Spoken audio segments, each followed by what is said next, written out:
to another fun-filled evening here in Central Florida, where my internet has been shaky at best most of the day. And I told Newell if I drop, he can do a song and dance routine until I get back. But yeah, welcome to the show. We got a lot of stuff going on the channel this week, obviously. But tonight we get to hang out with Stingray, aka Newell, or is it Newell, aka Stingray? I don't know. We're gonna find out. But many of you have been hanging out with him in the chat for quite some time. If you went to Heroes, you saw him there, and I know he's gotten around to a few other shows in the last few months. So let me bring the man of the hour onto the show here. Ahoy, hey, Bill! Ahoy, comic art fans! Hey, how are we doing tonight? I'm doing fantastic. How about yourself? I'm doing great. Happy to be here. No, not Stingray from Cobra Kai, Marcus. Don't start that. Marcus likes to start stuff early. He doesn't. He's an instigator. He is, but he's a charming instigator, and he means well. I'll take your word for it. So what is this? Is this the man cave? I see a lot of books on the wall back there. I can't tell what's on the top shelf, but I swear to God, I see a Stingray statue up there. I didn't even know they made one. Yes, this hold on. Right there. That's my Stingray. Are you familiar with Bowen Designs? I am. Yeah, so they did all those Marvel mini busts for years and years and years, and he made a Stingray one. And you can't really see it, but the base is water, and it's like coming up, and he's shooting up out of the water. It's pretty cool. And then over is that Tiger Shark? There's a Tiger Shark one as well. How about the color? Oh my gosh. Where's Submariner? Or are you not a fan of Submariner? I don't remember if I have the Namor one or not, because I know they made one. I have a lot of them. A lot of them are like still at my parents' house. I never got them when I moved out like 15 years ago or whatever. And my mom keeps bugging me to go get them, and I just haven't done it yet. But I don't think I have a Namor.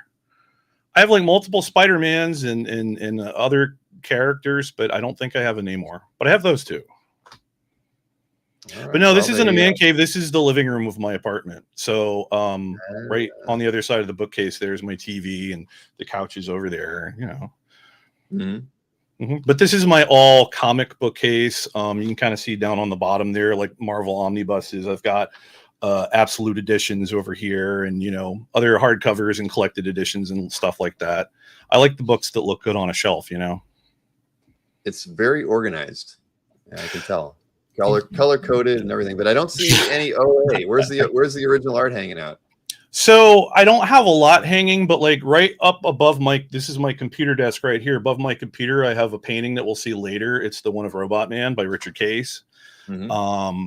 In the dining room, I have a few more pieces. I've got another page, 2 more pages, actually 3 pieces, 4 pieces that we'll see tonight. And then I've only got 2 Stingrays framed right now, but they're hanging up over the couch at the moment. Would one of them be the Hildebrandt? No. No. So, framing art is almost as expensive as buying the art itself. And so I've been with the Stingrays in particular, it's going to be pricey because I'm going all out and I'm getting the museum quality acrylic, which is more expensive than the frame itself. And I'm starting with the small ones and working my way up. So I have one that is a 6x9 frame because it's the smallest one that I have. And then I have one that is like a 9x12. And I'm gonna start working through the rest of the 9x12s and then the 11x17s and then, up from there. Because the Hildebrandt one is the biggest one I have. Exactly. Well, that's why I figured that'd be the one that's hanging on the wall. So I priced out that frame, and to get the options that I want with that, the acrylic, it's going to be over $500. So, well, I understand then. But we'll get there. We'll get there. I get it. I have a lot of stuff I'd love to frame, and I have yet to take the plunge. Yeah, but yeah. You got to do it eventually. But hey, good backdrop and nice T-shirt. We were talking before the show started. I was a little shocked. I figured Newell had to have custom print this shirt because which merchandise store out there would actually have this? And where did you pick it up? eBay. Some random dude on there. Anybody else who wants one, they're still there. I think it was like $25 or something like that. You can have your own Stingray shirt and be cool like me. Oh, wait, what's on the hat though? It's a Spider-Man hat. Okay. Oh yeah, it was funny because I had an Avengers hat that looked like the weird time travel suit that they wore in Endgame, and then the band broke on the back, so I went to order another one from Amazon, and they sent me this hat instead. But when I went back to read the description, I got the hat they described. It just was the wrong picture on their listing. So I was like, whatever. But, you know, like Spider-Man 2, so it works out. I get it. Yeah. It's price a lot more trouble just to try to return it. So you might as well keep it. That was my thinking. What's Kazra saying here? How can Stingray be better than Cyclops? I mean, Stingray's only, how many comic books appearances does Stingray actually have? Can you know? Around 150-ish. Over 57 years of comic book history. But I agree with Kazra all the way. He's a smart man, and that's why you hired him to be the CEO. I'm having second thoughts when he says stuff like that. I don't know, man. but yeah, all right. 100. Come on, Alpha's probably had as many appearances in comics as Stingray has. Who? Alf. You know, the alien. Oh, he's Alf. probably had. Alf had his own series. Stingray Right. has not. He's never even had a miniseries, so he's probably had more appearances than Stingray, which is sad. Justice for Stingray. Free the Stingray. Yeah. Yeah. All right. Well, what else did I miss in the chat? Tom McDonald says you look better in person than you do on camera. I don't know what that means, but I mean, I did meet Tom this weekend, and that was cool. Good. Yeah, Tom was the one. Shout out to Tom. He's the mastermind that got us all together at the Hard Rock Cafe on Friday night. We had 15 CAF people in the room. Oh, very cool. Well, have I seen any photos? No, actually, I don't think I have. I know Tom supplied us with some video and probably some clips and stuff, but I have not had a chance to look at it. But I'm sure he got something that he can show us from Friday evening. Oh, it was at the Hard Rock, huh? Yeah. So Tom tried to do his best. He got us a function room at the Hard Rock, which I think we all assumed meant we would have like a private room for just us. And then it turned out there's a bunch of other people in there too. And we got yelled at for being too loud by people who were trying to play trivia. and it was funny because they knew it was for the convention. So they were doing superhero trivia. And we were like, well, we should just start a team and smash them to spite them. But we didn't. We were busy having fun. Yeah, and being loud. You toned it down, even though, I mean, it's the Hard Rock. So you think you could be a little loud and noisy. And one would think. Well, all right. Well, you can't interrupt the trivia of devotees. And Derek WC is correct. Stingray was part of the first casualty of the Armor Wars. That was an Iron Man 226, and it says on the bottom, "Target Stingray." And Iron Man is trying to shoot him out of the sky. I mean, you know, I don't know. I don't get it. I don't even know anything about Stingray. I've seen him in the comics. I mean, but what's his origin? What makes him so unique that Stingray is your name on YouTube and your favorite character in the Marvel universe? Well, so there's a story to that. Let's talk. You want to talk about him a little bit, or you want to talk about my connection to him first? Which direction you want to go? Let's talk about him a little bit because that might tell me a little bit about why he's important to you. Okay. All right. So Stingray is the world's foremost oceanographer in the Marvel Comics. That is his thing, right? So he studies underwater life, sea life, all of that. You know, he used to be the guy that he had a base called Hydro Base, which was where he would, do stuff about he would study the water and the sea life and all of that. So, his first appearance. So he first appeared in his civilian identity in 1967 in Tales of Astonish number 95, right? And the whole idea was that he created a very like UFO looking submersible vehicle to go underwater and go study Atlantis. And then Namor basically was like, "Yo, dog, what are you doing up in my hood?" And he didn't want a filthy surface dweller going down there and causing stuff, right? So that was kind of how he became almost an antagonist for Namor. And that was where he appeared for a while. He was only ever in Namor books. And then in his first appearance as a hero with the identity Stingray and the costume was 2 years later in 1969 in Prince Namor the Submariner number 19. And that's the one where he is like diving out of the water like this and zapping Namor with electric bolts. And Namor looks like a bitch because he's crouching down in the water. Like, "Oh, no, don't hurt me." And you know, some king of the seas or whatever. Like, come on. And then in the 80s, he becomes an Avenger. You know, and then was that a long stint? Because I guess I missed that. So I don't remember what issue he actually gets inducted onto the team, but Kazra, that yes, that is true, and I hadn't gotten there yet. You're jumping ahead. Spoiler. Kazra's showing off because apparently he did some homework. But yeah, so I did. Yeah, that's okay. That's okay. Gives me more to talk about. But yeah, so he was an Avenger. I don't know what issue he actually got inducted in the team, but it's one of those things where like he only really showed up every now and then, and he showed up a lot of times like when they were going on aquatic adventures. You know, like one of the biggest Avengers stories for Stingray, at least, was there's like a 6-part story. It was what, 319 to 325, I think. Late 80s. It was the Avengers, Alpha Flight, the Winter Guard, and the Atlanteans led by Atuma. Namor wasn't in that story. All fighting for control of a Russian nuclear sub. Right? Atuma wanted to use it to blow up the surface dwellers. The Russians just wanted to get it back for their government. And the Avengers were just trying to keep people from doing something stupid with it, you know? And like Stingray appears on at least 3 out of those 6 issues on the cover, right? Great John Buscema covers. And he's there with the rest of the team.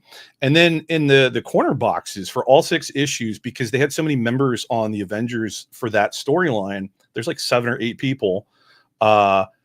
Instead of doing figures, they just did heads. And Stingray's head was in the corner box with all the others in all 6 issues. And, you know, that's pretty great. But that was probably like his most prominent adventure around that time frame as an Avenger. You know? Well, that's like a Mission Impossible kind of a storyline, I think. But a little bit, yeah. The Avengers, I'm sure, prevailed. Right. Number 1 Marvel. So how does this get to you now? Is that, okay? Let's do like that. Totally blown it. A little bit, yeah, but that's okay. We'll go back over it. So we'll travel back in time to like say I think it was around 98 or 99. In the early days of the internet, I was still a young man, around 18 or 19, and I found this thing called the Avengers mailing list, which what we would call today a distro list, right? You shoot an email to this one address and it goes out to all the people that are connected to it. And it was, I don't know why they didn't have a website with like a forum or whatever, but this is how they chose to do it. So you would just get blasted with hundreds of nerdy emails talking about Avengers or, off topic, stuff. And I found out a little later attached to that, they had, well, I say old, it's old now, but at the time it was the new stuff, an IRC chat room. And so I went into the chat room one time to see if there's other people hanging out, other comics fans to just kind of hang out and chit chat. Right. And it was like one of probably the first time I'd ever gone into a chat room. And so, you got to create a nickname for yourself, much like I'm Stingray on YouTube. And I didn't know what to use at the time. So I just put my first name. I just put Newell. And so I went into the chat room and I sat there. I didn't say anything right away. I just kind of wanted to see what the vibe was, Mm-hmm. And I'm just sitting there and somebody goes, "Oh, Newell, just like Stingray." And I was like, huh? I didn't know who that was at that point. And they're like Stingray, and I'm like, no, I don't know. And they're like, so they explained the character to me. And I found out that his name is Dr. Walter Newell. And so from, I don't know, I just thought that was cool because I don't meet many other people with that name, even though it's my first name and it's his last name, But, I thought it was cool. And and when I looked into him more, being an oceanographer and all the other stuff, I just thought he was a cool character. But because of the name thing, I guess I felt a little bit of a connection to him, And that's it. That's the story. That's, from that point on, I started using Stingray as my online sobriquet for pretty much everything. Well, it's funny how those early internet names stick, right? Yep. Yeah. Well, but it's fate for you to have met that whoever that person was that was able to name that for you. Now, hey, There we go. So your Yeah, camera. I froze up. I think it was me. See, that's that Canon thing, man. Everybody, Newell has a very similar camera to mine, and these Canons can be a little temperamental at times. A little bit. Yeah, we're learning though. Newell gave me some tips for mine, but I don't know if that's going to work or not. We'll find out. Yes, we will. Yeah, and somebody said that Tiger Shark's last name is Gambari. I don't know. Yeah, I thought that was pretty funny. So, fun fact: Tiger Shark is actually Stingray is Tiger Shark's brother-in-law. Stingray married Tiger Shark's sister. That's why they don't get along, do they? Yeah, exactly. Man, and yeah, I agree with Rick. Oceanographer is greater than marine biologist. I don't know what that means. I don't know either, but I like it. What did Rick say earlier? There was something he said. I don't even know where it was. Made me laugh. Rick's always saying, "Oh, float like a butterfly, sting like a ray." There you go. He's go. I like it. Keeping us on our toes. Yeah. So Carl was with you guys. So he didn't encourage everybody to join in on the trivia contest. No, I think we had talked about it, but everybody kind of split up to different tables when they got there and broke off into like individual table conversations and stuff. And we were just having such a good time. I don't think we would have been able to focus on the on the trivia too well. Well, or maybe you might have just dusted them all. You never know. I think we would have crushed them, but we were having more fun than they were. Yeah. All right. Well, let's see. Let's talk about comic book art here. So. Yeah. Were you collecting comics at the, were you big into comics at that time? I mean, clearly a little bit when you're, Oh yeah. I started collecting comics in 1992, around the time I turned 11. Okay. Yeah. So you were deep into it by that time. And, yeah. But did you go to shows after you got a little bit older? Yeah. So the first time I went to like a real, quote unquote real, like a big show, was a Wizard World Chicago in 2003. And then I didn't really go to another comic book show until 2014. Mm-hmm. And that's probably when I really started collecting art, because I got multiple pieces of art at that show. And then at least one other show that year. And so I marked that as the beginning of my art collecting. So I've been collecting for about 10 years now. Well, that's pretty good. There's a lot of people who got their start in Chicago shows and those sorts of things. That's where I got mine. Yeah. I don't know why. It was something about the layout of that show, but I've talked to a lot of people, and those early Wizard shows, they did focus a lot on the creators, in different ways. Yeah. At least, yeah. And there were at that time there were several art dealers who were active in that area. So you could have a couple of them setting up there. George Hagenauer. He participated, I think, in like an art auction that they did there, and there were a lot of active collectors in that area at that time, and still are. Kazzer, that's when I first met Kazzer, was around 2003, 2004 at a Wizard show. Okay, that's cool. Mm-hmm. Yeah, that one, at that point I didn't even know original art was a thing. I was just there to hang out with some folks and buy comics. I remember the one thing that stands out in my mind that I remember buying was several of the hardcover collections of Sandman back before they did the absolutes. Mm-hmm. Yeah, that was like one of the big things, and I remember it was a pain in the butt putting them in my suitcase. I was going to say that lugging them home wouldn't have been fun. Yeah, but I was young and dumb. So art 10 years ago. Yes. Yep. What was the what was the tipping point? Part of it was knowing that it was available. For a long time I didn't know that you could buy art. I didn't know that commissions were a thing. I didn't know that like the OA, the published stuff was a thing. And it's funny because like I started getting commissions at one point, and it wasn't until like at least a year later that I even saw a published page for the first time. But when I did, I was like, wow, I have to have some of this, So I don't know if you want to go and start looking at stuff, but to give you an idea, the my thought process for this was, since this is kind of my big introduction to a lot of people in the community, I wanted to talk about my journey as a collector a little bit. And so all of the first 75% of the art we're going to look at tonight is stuff that I got. It's in chronological order. And so it's either something that I consider to be kind of a milestone in my collecting, or something that I think just has a really fun story connected to it. And then the last 25% is all Stingray, because if I showed up and didn't show Stingray, that would be disingenuous.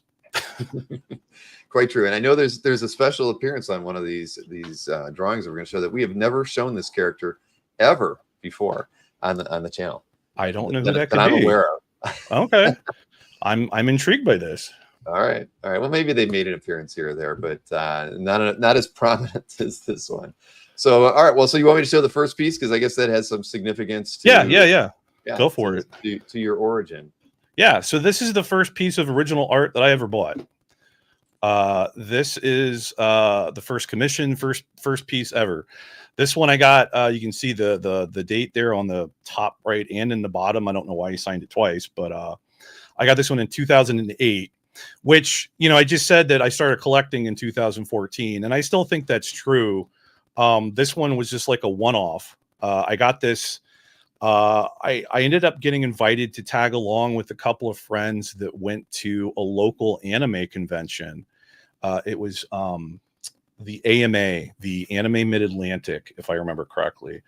And, I went along with them. Yeah, it's a small one, but, but I went along with them, and, there was all the art. There's a lot of art there, a lot of artists, and they were all doing manga and anime characters, who some I've recognized, some I didn't. But I was walking around and I saw this guy doing Marvel and DC characters, and I was immediately drawn to that because, that's more my wheelhouse. So I went over to talk to him and look at his stuff, and he had a couple of examples on the table in front of him, which I thought were really cool. One in particular that still today I can see it in my head. It stood out to me. It was, I think all of his work was on like dark, on colored, like construction paper. At least that's what it looks like to me. And he had one on a dark gray piece of paper, and it was like a buff dude that was well dressed, standing in a cave, and like over his right shoulder was a stalactite hanging down with a bat hanging from it. And it took me a second to realize it was Bruce Wayne standing in the bat cave.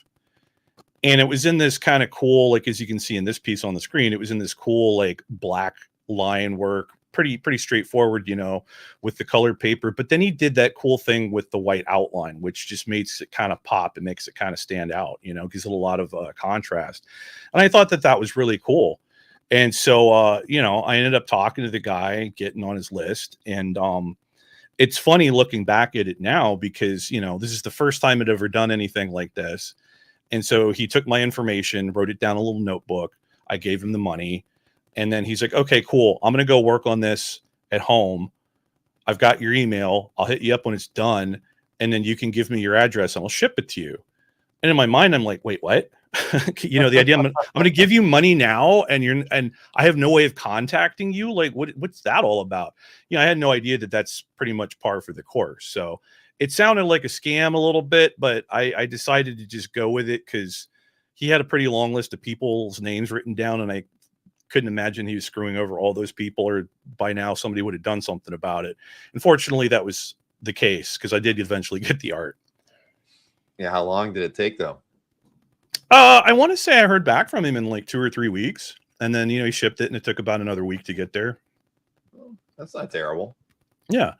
So this is like a standard, 8.5 by 11, I think, type page. And it's funny because, I got it in the mail, and it's just like any other original art package opening. I was just like, oh, that's so cool. And it just felt so special having a piece of art that was done just for me, Mm-hmm. And I loved it. And it's so weird, thinking about it now, that it took me, 6 years after this to get another piece of art. But part of the reason for that was I wasn't really traveling or going to comic shows or anything like that.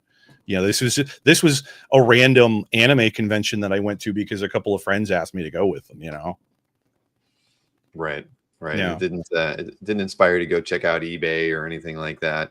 Well, But and yeah, I never really thought about it, like eBay, it was somewhere around 2001. I was as early as that. I was buying comics off of eBay, but I never thought to look for art, mhm. Yeah. So, but yeah, that was my first piece, but it wasn't the start of the collecting. So that came in 2014. And if you want to show the next one, All right, I will do that. What do we got for slide 2? this is the first piece that I got in 2014. I saw on social media that Francesco Francavilla was going to be at Heroes Con that year, and I was going. And so I got excited because he said he was doing commissions. He said, get there early because the list fills up fast. So when I got to the convention, I got down to the floor and I got a program. I found Francesco's table and I beelined for it and I got on the list. And I asked him to do a Constantine for me. And he asked me, are there any special requests? And I was like, huh? Like, what do you mean? And he's like, like a particular costume or a certain pose or whatever. And I kind of thought about it because it never occurred to me that I could ask for stuff like that. I figured, he's an artist. He should, do the art thing, but, so I was like, well, it's Constantine, so he should be smoking. He's like, oh, okay. Yeah. He wrote that down and, this is what I got. And it's funny because, I asked him for that and I was real stoked because I got on the list and I started to walk away and I started to doubt my choice of character because, Constantine's kind of a generic white dude in a shirt and a tie and a coat, like not super visually stimulating. Right. But I decided, I thought, well, it's too late now. I'm sure Francesco will figure it out. And he did. I love the weird tentacly, maybe eyeball-y strangeness that's there. It's hard to say for sure what's going on, but it's clearly some supernatural bullshit, which is what you get whenever you cross John Constantine, right? Mm-hmm. And I love the way he worked the smoke in up at the top, the way it kind of breaks up that dark background. It makes it kind of cool looking, I think. Yeah, no, I actually love the brushwork on this thing. It's it's done a cool job. I mean, just kind of blending the creature into Constantine. I mean, you don't even see his hand or anything. That's that's slick. Really well done. And Rick Welch, his advice to you is never question your choice. Right. You never know, right? I agree, Rick. I agree. And once I saw this, I was like, oh, we're good. I never need to worry about it again. So yeah. So I was very happy with this one. And I like this one. I like Francesco's art so much. I like this one so much. I got another commission from him the next year at Heroes and the next year at Heroes. So I have 3 different Francavilla commissions. And not all John Constantine, right? No. The second one I got, I kind of kept sort of a theme with this. So the second one I got was Swamp Thing to go with the Constantine. Sure. And then the third year I had him do Jesse Custer from Preacher. Good choices for him. Yeah, and he enjoyed doing Vertigo characters, and with the Preacher, I asked him the special request on that one. I asked him, I said, if possible, can you work in the fuck communism lighter from the comic? And he found a way to make it work. So that's cool. Is it in your CAF? Oh yeah, absolutely. All right, I'm gonna everybody, the link to Newell's CAF gallery is in the chat. So anybody who wants to check out what's in his collection and maybe some of these pieces that you're going to hear about and you're not going to see in our slideshow, you can leave some thumbs up and comments for Newell during and after the show. Feel free. Well, that's this next slide is the one that the character I'm talking about. That makes sense. I didn't think about that. Even the creator, I can't say that I've ever mentioned their name before either. Really? So, okay. Yeah, I mean, well, I haven't. Maybe Snorik has or something in passing, but I can't. I don't recall. Well, this is going to be a debut. This is a first appearance on the Comic Art Live channel. Oh, this is exciting. Chip Zdarsky and Adolf Hitler. How? Well, and you notice there's two signatures there. Do you know who that other one is? No. Matt Fraction. Oh shoot! Yep, I see it now. Shoot, Fraction. that's awesome.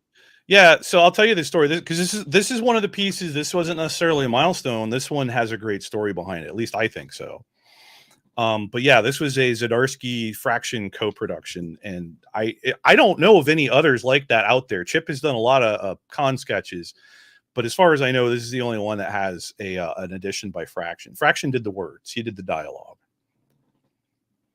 And yes, Dr. Marshall, I agree. Constantine can be visually stimulating. I was going to highlight that, but you've done it for me. Yeah. That's so true, Eric. Okay, so this one, this one was also from HeroesCon in 2014. Chip was there, and Matt Fraction was there, and this, I don't know if this is the year that their comic Sex Criminals started, but it was definitely in full swing at this point.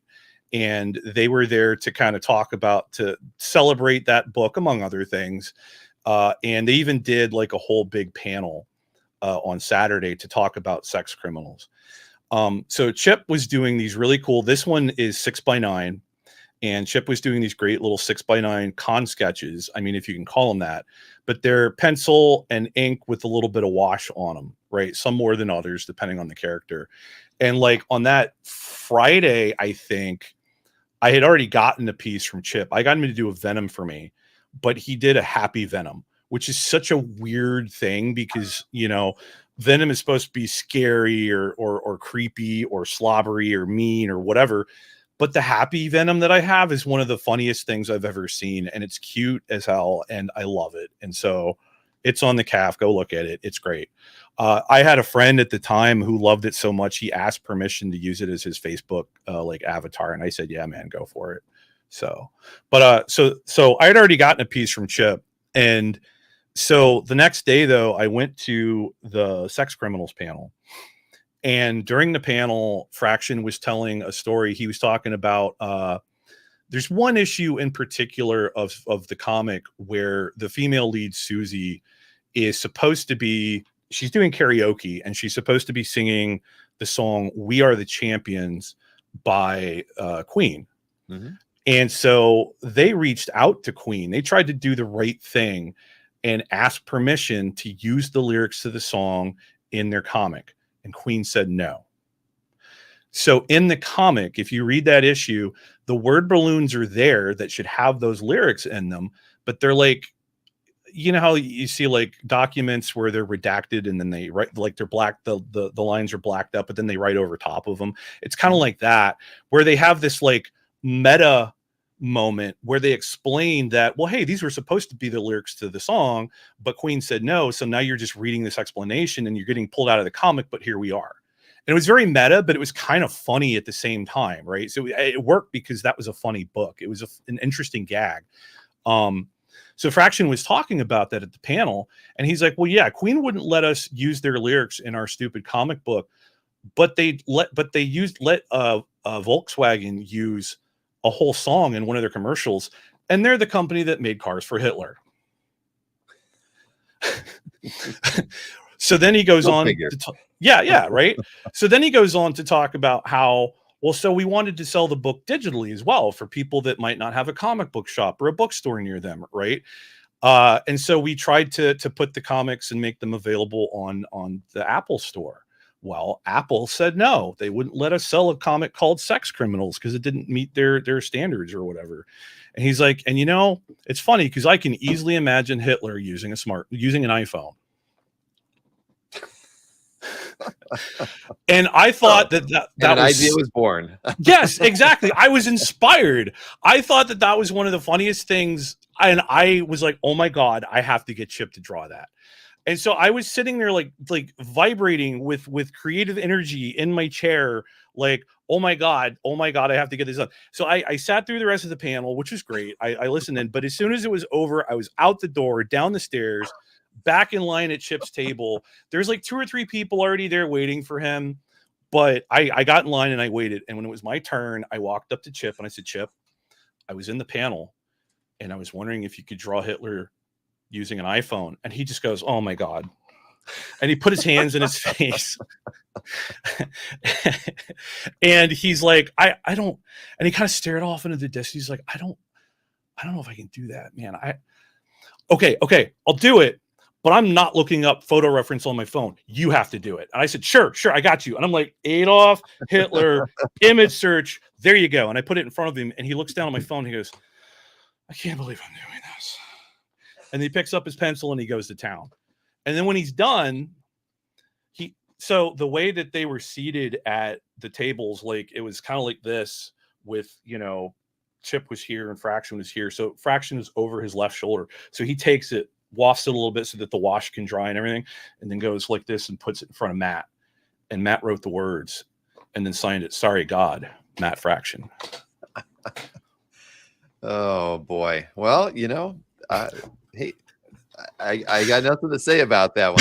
If I've ever gone to a panel and had that inspire me to get a sketch afterwards, but hey, that's a one of a kind. Yeah, I think so. Yeah, and that's the only time I've ever been inspired during a panel like that also. But I mean, I love it. I love Chip's reaction. I love the stories that they told at the panel. And this is great because it reminds me of that, of the time that I had there in the panel and all that. So it's a weird piece for sure, but I love it. Yeah, no, that's part of the joy of collecting OA, right? I mean, for sure. It's the stories around some of the stuff. I mean, I got the Hulk with pearls in the back. Marcus has got the crotch goblin hanging in his house. That's fantastic. There's any number of art pieces that have wonderful stories to them, just like that one. Absolutely. So yeah, well, that's cool. So when was your first hero show then? I mean, 2014. 2014 was the first one. So yeah, Yep. because you figure once you get there, you're immersed in art buying. Yeah, and it's funny because I was there and I know it had to be there, but I wasn't aware of published art yet. You know what I mean? Uh-huh. And so we'll talk about that in a little bit, but it wasn't until at least a year later that I really was like, oh wow, you can buy the published art. So. Well, yeah, I think a lot of people start that way. I didn't do. What was the first thing I bought was not a convention sketch. I got just some like character studies, right, from a dealer. But I stayed on the commission side, convention sketch side for probably the first year and a half because I too wasn't ready to. I didn't, think I knew it was out there, published artwork, but I just didn't feel like I was worthy to do it because I didn't really understand, the whole economy around published art. And this is like 99, and so still it was just too foreign for me. But yeah, once you get started, it feels very comfortable. Oh yeah, for sure. A little too comfortable sometimes. Yes, exactly. So 2014, I imagine you're not bumping into too many other art collectors or talking to other people who are getting convention sketches, or no, not at all. No. Nope. Not that I recall. I basically, like the Francavilla, I knew I wanted that ahead of time because, like I said, I saw him on social media. So I went there with that goal in mind. The Zdarsky, the two that I got from him, I don't remember if I knew that he was doing those ahead of time or not, but I found out at the show and I got them. And at that Heroes, I ended up getting one other piece. So I got 4 total. The fourth one, I was wandering around Artist Alley and randomly came across Yannick Paquette. Oh, and I don't know if it was still ongoing at that point or if it just ended, but he worked on Swamp Thing during the New 52 with Scott Snyder, and I enjoyed that book. And so he was fun. I asked him if he was still taking commissions because it was like Saturday midday or something. And so he had like a clipboard with the list on it, and it looked full from my point of view, but he's like, and he turns it sideways and it's like, I could do one more, and wrote my name in the margin. I was like, yes. And so I got him to do a cool watercolor Swamp Thing. That was the Battle Swamp Thing. That was the version that he had designed. So he's got like the tree bark chest armor, the wings, the little antlers, and all that kind of stuff. Now, none of these had to be mailed to you, right? You were able to get them all at the show. Yep. These were all at the show. Yep. As it should be. Yeah. So I don't know if I can't remember, is it the next one, but we have one. We'll talk about the mail thing. All right. Well, let's. What is the next piece here? Oh yeah, that is that one. Okay. So this one I included because this one is the piece that it taught me to have patience. So this was another case. I got this one at New York Comic Con in 2014. So I went from not going to conventions to going to conventions, and I went from Heroes, which is a decent sized show, but then I ended up going to New York that year, and it was such a different world, right? It was so big. I was immediately overwhelmed. I mean, I walked in on the show floor, and one of the first things I saw was the Weta booth, you know, the company that did the special effects for the Lord of the Rings movies. And in that booth, they had a full-size Smaug the Dragon head, and it was breathing smoke out of the nostrils, and the eyes would open and close, and they were lit up, and it was wild. And I was like, holy crap. But this is another piece that I saw Declan had mentioned on social media, that he was going to be in New York that year. And so I replied to him and I asked, will you be doing commissions? And he said, yeah, I will do one commission per day for the first person to get to me each day. And I said, okay, well, I got to get to him. I got to be the first one. This is what I got to do. Yeah, Big Phil. It took me at least 15 minutes, if not more, just to figure out like where Artist Alley was. It's just crazy, right? Some people still can't find it. Right. I think it's technically the same building, but it doesn't feel like it, right? It's ridiculous. Well, back then it was in that, you know, the building off to the right or whatever. And then, now I think they have it underneath the main hall. So yeah, but back in the day, you're right. It was a walk. It was a very long walk. But worth it because of the number of artists that they had there. Oh yeah, for sure. I just, you know, like I said, that was my first. Actually, I haven't been back. That was the only time I've been to New York. So I don't know what it's like now, but one day I wouldn't mind going back. But that's one I feel like I would definitely have to fly for. That's a long drive. But yeah, so I knew Dak was going, and I knew I had to get to him first. So that Thursday, or the first day I was there, I actually got into the show a little bit early because I was there on a press pass. For a very, very brief moment of like, I don't know, 3, 4, 5 months, I was writing crappy comic book reviews for a quote unquote comic news site. And so I was able to use that as credentials, and I got a press pass. And that was part of the only reason I went to New York, because I got in and didn't, you know, got a ticket without having to pay for it, basically. But that got me. Yeah, I thought so. It was great. So I got in early, like an hour early. And yes, I agree with number one Marvel fan. I'm not going to go to New York because I have to save up for OAX. But I think number one Marvel fan should change his name to number one OAX fan. I mean, probably, but you know, hey, we got to make sure that people are aware, right? Yes. Indeed. I don't know if you saw it, Bill, but I did buy my ticket. I am good to go. I did actually. Yeah, okay. We've got a lot of ticket sales in the last 30 days, so it's fun seeing who's picking them up early and then looking and seeing who hasn't picked theirs up yet. You know, it's like are they on the naughty list? But we got 4 months. I mean, I'm not threatening it. We're so far ahead of where we were last year. It's it's like night and day compared to that. But you know, it is what it is. So wait, we were looking at this Moon Knight art, and we've got talking about the Javits Center in 2014. Right. So the first day I got in early. I took like we just said, it took a few minutes to figure out where the hell Artist Alley was, but I made it, and I found Declan's table, and I got down there, and he wasn't there yet. So hey, Alberto. So I just went in and stood there across from his table and just watched and waited for him to show up. And after like 15, 20 minutes, he didn't show up. So I'm like, oh, well, I guess there's plenty of other people here. Let me start walking around a little bit and seeing what else is here. So I'm walking around, kind of looking at things, but constantly looking back over my shoulder to see if Declan had showed up yet. And he still wasn't there. And I ended up going down the next aisle away from his table, but I was still like making sure that I had line of sight to his table to make sure that I could get there, you know, when he got there. And yeah, absolutely. I was we've all done it. Trust me, we've done it numerous times. Right, but you know, right. But it was the first time and that I had ever done something like that. It felt a little weird, you know, but I mean, you know, you got to do what you got to do. Yeah. Now you know what a stalker feels like, but it's it's the way it is. You know, you've got especially when you have a agenda going in there. You know, you've got a list of whom you want to target.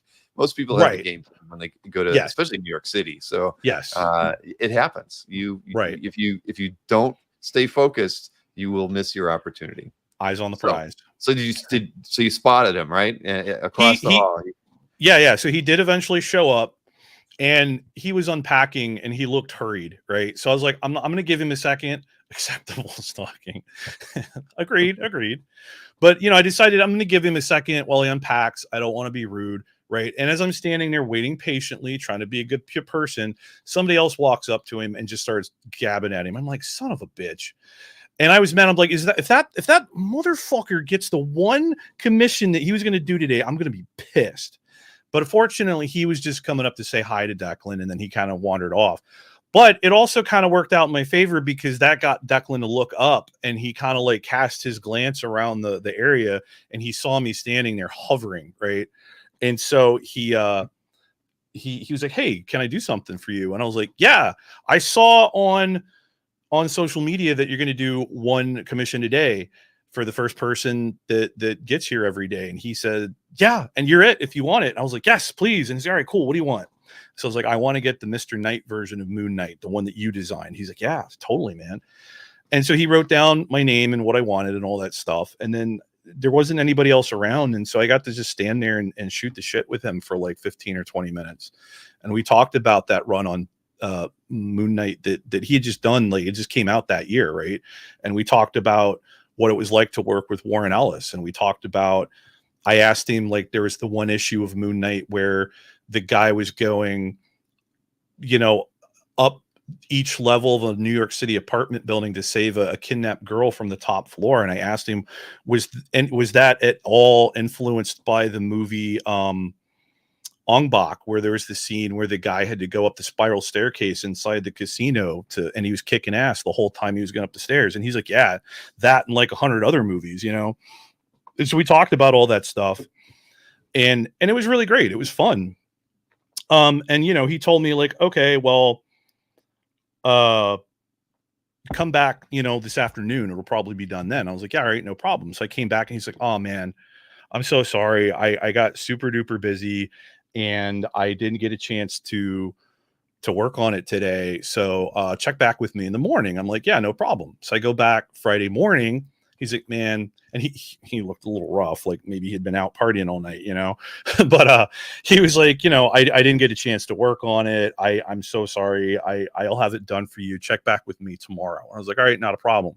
Saturday morning, it was basically the same thing. Sunday morning, it was the same thing again. And I was, you know, kind of disappointed at that point. I was like, "Okay, what now?" So he writes down his email on a piece of paper and he hands it to me. He's like, "Here's what I want to do. I'm going to be traveling through the States for like another week. So next week, I want you to email me. Here's my email address.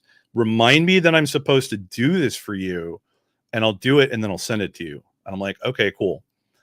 So long story short, I ended up emailing back and forth with Declan for just over a year before it was finished.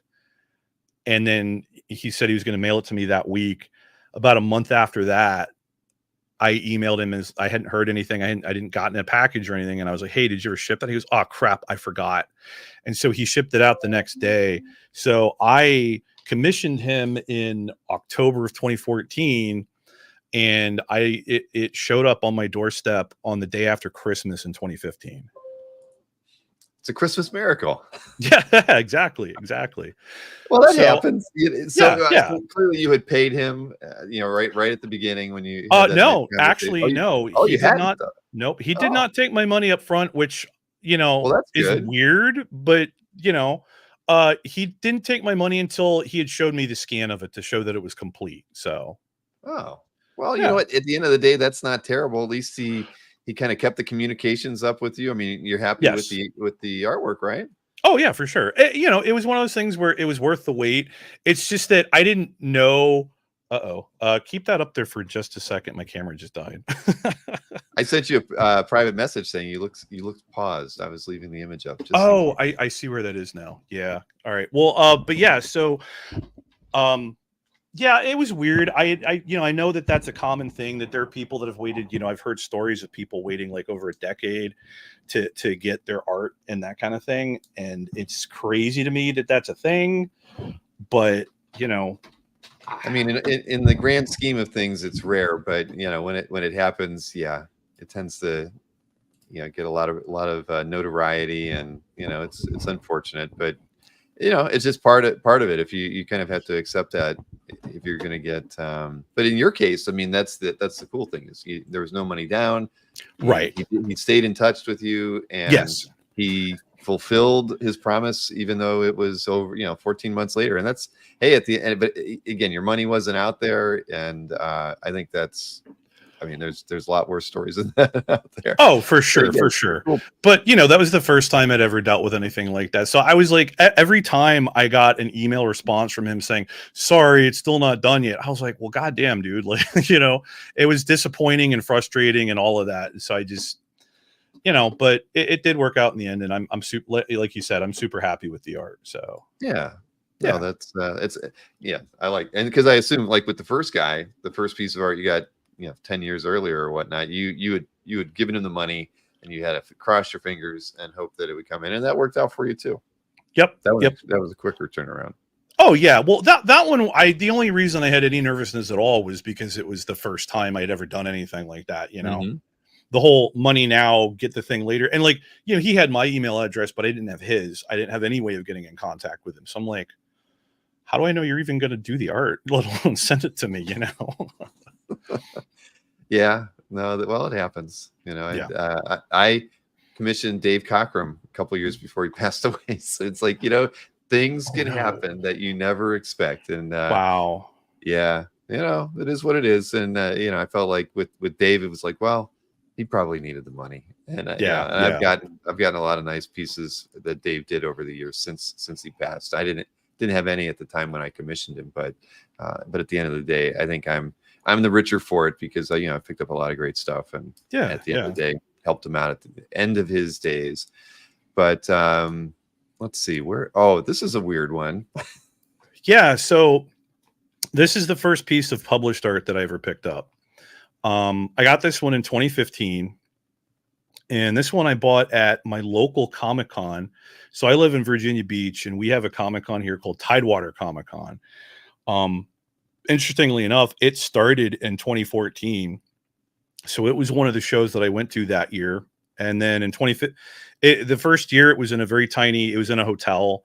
And I think that the guys that organized it grossly underestimated the desire for a Comic-Con in this area, because you could barely move in that hotel. There were so many people there. People were so excited to go and be able to buy comics and stuff. And it was cool, but it was packed. And then, so in 2015, the year that I got this, they moved it to the local convention center.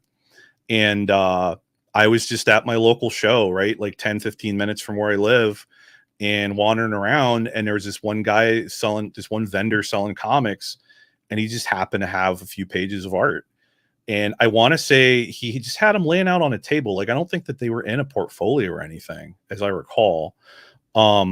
And I want to say that he only had like a handful, like a few, like maybe half a dozen. And I want to say that they were all from this book. So this is from the image titled Manifest Destiny. And this is by Matthew Roberts. If you've never read this book, it's basically an alternate history.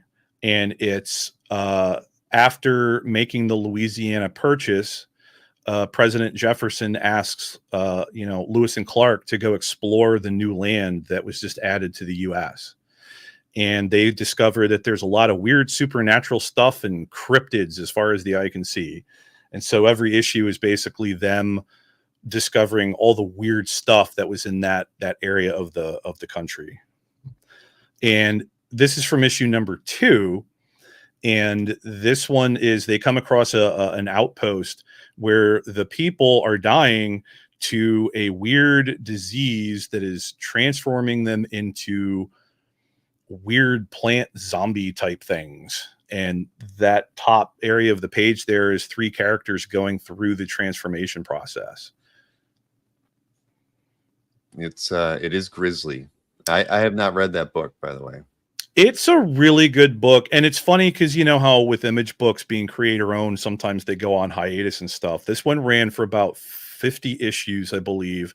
It just finished, I think, last year, and so you know, it was a good book. It was really fun. It was really interesting, and I liked the art. And when I bought this piece, actually, after I paid the guy. Yes, definitely has creep show vibes. He points behind me and says, "Hey, Matt Roberts is like right over there." He was at the show. So I was able to take this over to him and be like, "Hey, I just bought this from that guy over there. Could you sign it?" And he signed it for me. So that's what the squiggle at the bottom is. So who did you buy it from, though? It was just a random comic vendor. Oh, so Yeah. Well, that you never know. Heroes is a show where, you know, like where you walk around, you almost always find comic vendors who have, you know, 5 or 6 pages of art, probably from past visits to Heroes or whatnot. But I've seen some interesting, you know, really nice pieces got, you know, picked up that way from just random, you know, you got to look, right? Sometimes you got to ask. That's the guys who are willing to take the time to dig around when they're at a show tend to do well. I remember in like 2022 Fish Benz was at Heroes. I forget what he picked up, but I remember being so jealous. And he was like, "Oh yeah, I saw that, you know, this guy, you know, comic vendor had like 4 pages behind his table." And I asked him about him, and they were, you know, and he got him for a song basically. And one of them I would have liked to have had. So you know, you never know. Yeah, for sure. Well, this guy had him, like I said, he had him laid out on a table. And this is the case where, you know, I walked by and I saw that. I was like, "What is this?" And I think I even asked him, like, what is this? Is this like a print, a poster? Like, what? He's like, "No, these are the original pages. This is actually what was used to produce the comic." And I was like, "What?" You know, like it blew my mind that like it simultaneously made sense that there had to be something like this out there that was used in the production of a comic book. But the fact that it was available for me to purchase and to own, just I was like, wow, I never, you know, it never occurred to me. And you know, like I said, I had been at Heroes and at New York the year previous, and I'm sure that I was surrounded by published original art. I just didn't know it, and I didn't know to look for it because I was so focused on, you know, getting commissions. So, but then I saw this, and it was just one of those magical occurrences. It just kind of happened, you know, and I'm so glad it did, because I saw that and he had those pages, and I remember he had one that was a little bit more expensive, and I really wanted to get that one. I really liked it, but I couldn't really justify the expense. And so I went for this one, which is like half the price. It was only a couple $100, but you know, and so I was like, okay, I because in my mind, I'm like, this is too cool. I can't walk out of the show without one of these pages, because this is awesome. Because, you know, I was actively reading the book at the time too, and I recognized those pages, so that made it even more cool, you know. So I was just like, I have to have one, and I didn't settle. I decided on that one because it was, if it wasn't the expensive one, but of the other cheaper ones, that was by far the coolest one in my mind. I really liked that transformation sequence, and now it's mine. So yeah, I mean, that's an impetus for a lot of new comic art buyers. My first published page was off of eBay, but it was from something that I was currently reading, right? An Ian Churchill X-Men page. And so you kind of have an immediate connection to it, and you're like, oh yeah, I want to get that. And it was, for me, I bought it on eBay, and it turned out the guy was going to be at the Pittsburgh Comic-Con that like next weekend. And it felt weird. You know, I'm paying for it on PayPal, and I have to go there and figure out what table the guy's at and pick it up from him. And he was just a comic vendor that had the artwork. But yeah. Right on. Yeah, for sure. The early days for me. But let's see here. What's the next one we got? Oh, this was, I mean, come on. You know, a spider buggy.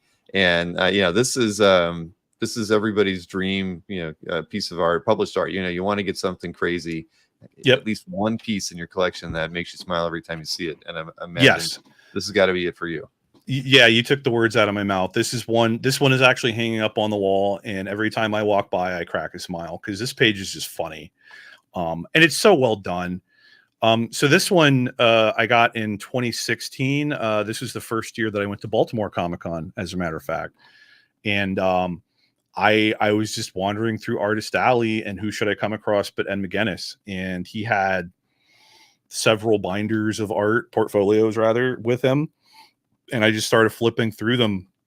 And again, this is a book. This was the Spider-Man Deadpool book that he was doing with Joe Kelly, like the original Deadpool team, right? And he had a bunch of the pages in there, like I think almost the complete issue. And it's funny because the page right before this he had, which was a full page splash of Mysterio with his hand up in the air and a fist, like to being very melodramatic and super villainy. And like I want to say that the helmet had like an upside down reflection in it, so it had like an Escher vibe going on. Great splash page. And you know, if there's a Mysterio person out there, which I'm sure there is, it would have been perfect for them, you know. And I really liked it, but that one was like twice as much because it was a big, beautiful splash page, right? And so I'm like, well, that's cool, but I don't think I can afford it. Oh well. And then I turn the page and see this one, and I laughed out loud, and I was like, oh, I think this is the one I want. and so that's not actually a spider buggy. That is technically the Deadpool buggy. I see the hubcap now. Right. And it's a little hard to see him, but in the back seat, Miles is in there too. Oh yeah, you know, I didn't notice that at first. Yep. That's so funny. You've got Deadpool and the Spider-Men, and they hate Kool-Aid their way through the building wall. They come from the outside because I think they drive up the building and then through the wall. And I love how, you know, you get the first panel where you're like behind Mysterio watching him get hit head on. That second panel, they go to the side where you can see the cape going under the front of the car, the arm kind of going up the hood, and all the broken glass from the helmet. You just really get to see that he's actually gotten hit. He's smashed to bits, and it looks great. And then I love the bottom left panel. I thought that the choice to do it like a silhouette was really smart because you're not getting lost in the little details of the drawing. You're focused entirely on the impact of the car hitting that cabinet or wall or whatever that is, right? It's just, I thought that was a really great choice. And then the last two panels are great because you have these characters that are wearing masks, but you know exactly what they're thinking, right? This subtle squinting on Spider-Man's eyes, the look of like, hey, it can't be that bad, right? From Deadpool in that last panel. Like, it's just, I just think that this is a wonderful, wonderful page from a book that I had read and I really enjoyed. This is a page that I recognized, and I was so happy to be able to pick this one up. No, it's fantastic. I mean, McGinnis is a great illustrator, and yeah, we're gonna have him on a Comic Art Live panel. He's gonna be. I know. I'm looking forward to that. Hero Initiative fundraising. So, oh, that's awesome. Yeah, I've actually never spoken to him, but he's very nice. He's been on CAF for years, and so I'm a little shocked that I never run into him at a show. But yeah, gonna do it. Let me see here. This was a pencil piece, right? Yeah, Garcia Lopez. Yep. This is nice. So this is I only own 2 published pages that are DC material. There's this one, and then there's a Unstoppable Doom Patrol page by Chris Burnham that I picked up last year from Felix. But this one is here because this, of all of the art that I own, this one might be the one that it has, I feel, the deepest connection to, because this one is like a weird confluence of a whole bunch of different things that I really like. So let me see if I can list all this stuff out. So first of all, it's a Batman 66 page. I love Batman 66. I grew up, like when I was 12 or so, I remember watching it. You know how all the stories in that show were broken up into 2 parts. And I think it was the local Fox affiliate when I was like around 12. They would show 2 episodes a day during the week, like in the afternoon or early evening. And I watched so much of that show as a kid at that point, and I thought it was great. People on the internet like to argue about who's the best live action Batman. Is it Christian Bale? Is it Michael Keaton? No, it's Adam West. Don't at me. I don't think it's a hot date because it's the right one. But everybody has a favorite. Okay. Yeah, and no one's going to say, well, there might be a few Val Kilmers out there, but not many. Right. As long as there's no George Clooney's, we won't have to fight about it. Exactly. But yeah, so I love the show. And then a couple of years ago, when they released the entire series on Blu-ray, I snapped that up. So I have that, and I rewatched it all, and I loved it all over again. It was great. So it was just a fun show. Adam West was great. The cast, the villains, and you know, it's like a weird side thing, but I loved like finding out who the actors and actresses that played the villains were. It was a who's who of, you know, Hollywood at the time. And I learned a lot about, like, not old Hollywood, not like golden age, but like, you know, the Hollywood from the 60s. And that led me to finding like a bunch of really cool movies and stuff that some of those other actors in. You know, you had people like Roddy McDowall, who played the Bookworm, you know, like just crazy stuff like that. And I thought that was great. So being Batman 66 was a big deal for me to own this page. I don't know that I care about owning a regular Batman page, you know, but so this one I really liked. Another thing I like about this is the fact that it's Jose Luis Garcia Lopez. He's a living legend, right? And the funny thing about it is, you know, I'm more of a Marvel guy. I wasn't reading comics in the 80s, and I didn't really start reading DC stuff until well into the 2000s. But even I know who Jose is. I know what his contribution is. I know how he, you know, defined the DC characters for a generation, if not more, right? Or their appearance anyway. And so I met Jose at Heroes in 2017. That's when I bought this. I was lucky enough to purchase this directly from him. And, you know, it was like late on Saturday afternoon at Heroes, and I was walking along the very back row, and he was at the back side of Artist Alley facing one of the bathrooms, I think. And I just see this older gentleman sitting there, no banner, no nothing. But he had like a little placard with his name written out by hand, I think. And it looked like he had just written it out himself, you know, on a piece of paper and then folded it over. And so I got close enough to see who it was. And I immediately recognized the name. I was like, what? How is somebody of his status stuck back here, you know, in the back looking at the bathroom? That's kind of messed up, you know? And I just thought that was weird. But, you know, so I said, hey, you know, when I started looking through, he had 3 or 4, portfolios of arts to sell, and man, he had stuff from like pretty much every decade. It felt like I didn't know the exact dates, but there was stuff in there that looked like it was at least from the 60s, the 70s, the 80s. He had a Michael Keaton Batman piece that I think was like a design for an action figure or a toy or something.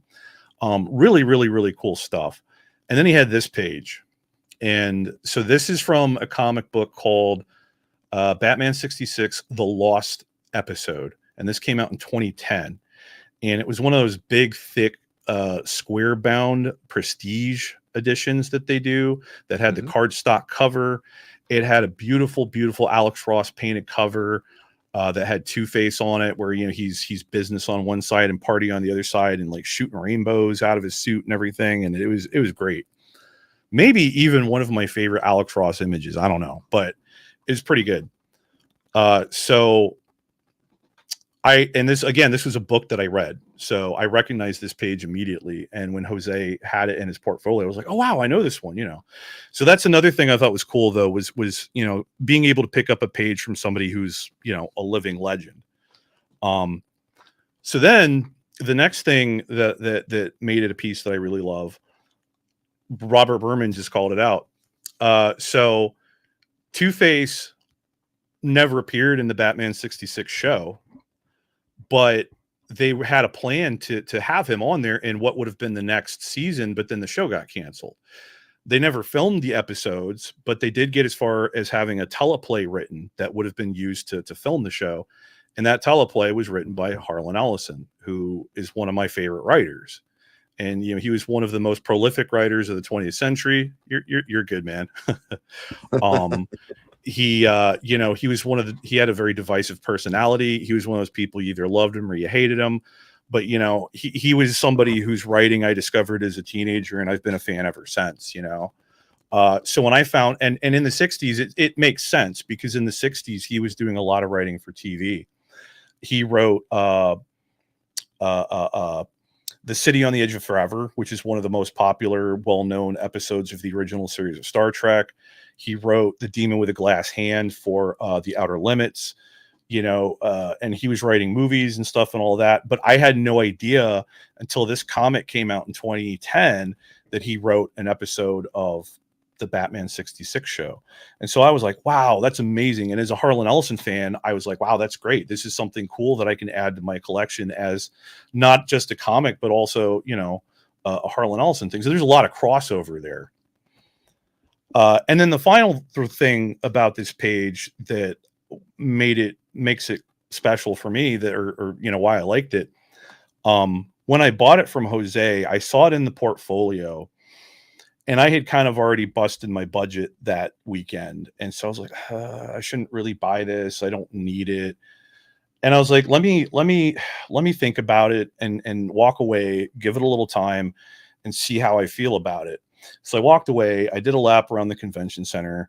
I was gone for like 20 minutes, 30 minutes, maybe. And I couldn't stop thinking about it. And so I ended up going back and buying it. But part of the reason I couldn't stop thinking about it was this was at Heroes in 2017, about 2 weeks after Adam West passed away. And, he's one of the, I didn't know him personally or anything, but he's one of those celebrities whose work I had enjoyed from the time I was a kid up through being an adult. I enjoyed him in Batman. I enjoyed some of the movies that he did. I enjoyed him as Mayor West of Quahog and Family Guy. His sense of humor in that show always impressed me. His willingness to be goofy and even make fun of himself, And I did get to meet him once at one of the Wizard World conventions, and I just did the photo op, right? But I got to tell this story because this is fun. So I met him. I did the photo op, and when you do that, it's like an assembly line. They get you in, they snap the picture, and then you have the GTFO. Oh, yeah, right? You got about 2 seconds. Right. So I didn't get to talk to him. I didn't get to have deep discussions with him I didn't get to say, I loved your work. Thank you so much for being so awesome or anything like that. So I walk in and he's sitting there on the chair, and I'm standing up next to him trying to do the hover hand, and he kind of looks over his shoulder at me like this, and he sees the shirt that I'm wearing. I was wearing a Skeletor shirt, and it was just Skeletor's head, and he's got it tossed back, and he's going, Myah, M-Y-A-H, right? It's a very Skeletor thing to say. So Adam West looks at my shirt, and then he looks up at me like this and goes, Myah. And then I'm just like stupefied. And then I hear smile, and I'm like, flash, next. And I get out, and I walk out, and I walk around, and I'm just like, what just happened? And I run into my buddy who was at the show with me. He's like, dude, are you okay? I'm like, I don't know. Adam West just meowed at me. And he's like, what? And I had explained what that meant. And that was when I met Adam West. So that's a story. Yeah. But so anyway, that page, it was like a couple of weeks after he passed away, it was kind of in a weird way my means of memorializing him and what he meant to me. So, and I've only done one celebrity photo. Well, I can't say I only paid to do one celebrity photo, and that was with Bruce Campbell. And I met Bruce at that same show. When I did it, when was it? It would have been more like around 08 or 09, somewhere around in there. But at Wizard World Chicago, and yeah, Maureen and I did it, because we're both big Evil Dead fans, and it was so I had no idea going in. It's like immediately take the picture, and I was just dumb, cheesy. Put my arm kind of around him, smiling. He's like, like that. And when Maureen goes in, she's she has a plan. She doesn't tell me she has a plan, but she has a plan. She goes in and says something like, act scared. And so they both look, they both turn to the camera and make this crazy frightened look on their faces, and it's the best freaking photo ever. That's really cool. And so we walk out, I'm like, why didn't you tell me that? I would have tried to, I had no idea what to do. So I get this stupid looking picture of me, and she gets this freaking awesome one that funny. Needs to be shown to everybody. And mine, you could just file it away. Well, I didn't get a photo with Bruce. I actually got him to sign my copy of his autobiography. Well, that's not bad. Yeah. I had him sign some Evil Dead artwork, I think is what we had. I forget where I got that. I think I got it from Anthony Snyder was at the show, and I happened to see it.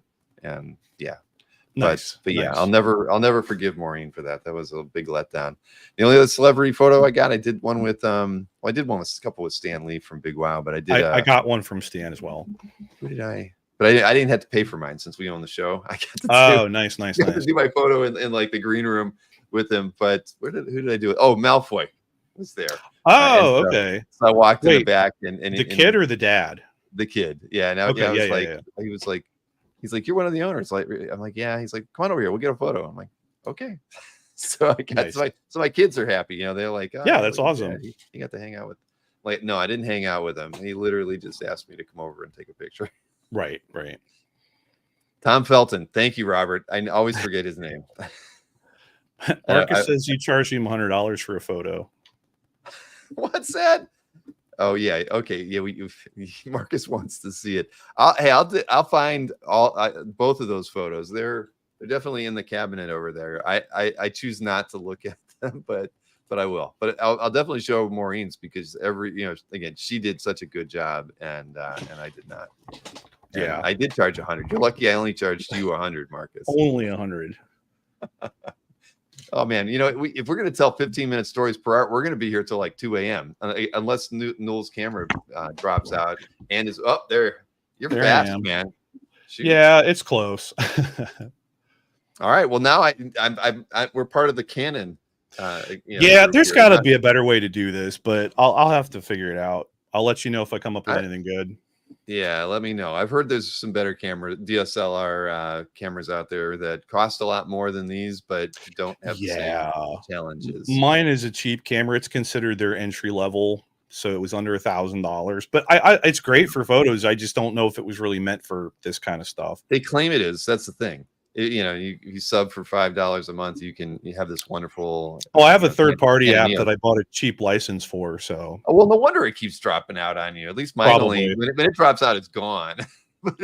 Right. Anyway, all right. We don't want to get too sidetracked here. What's the next piece of art? It's very, very dark. What is this? Wes Craig.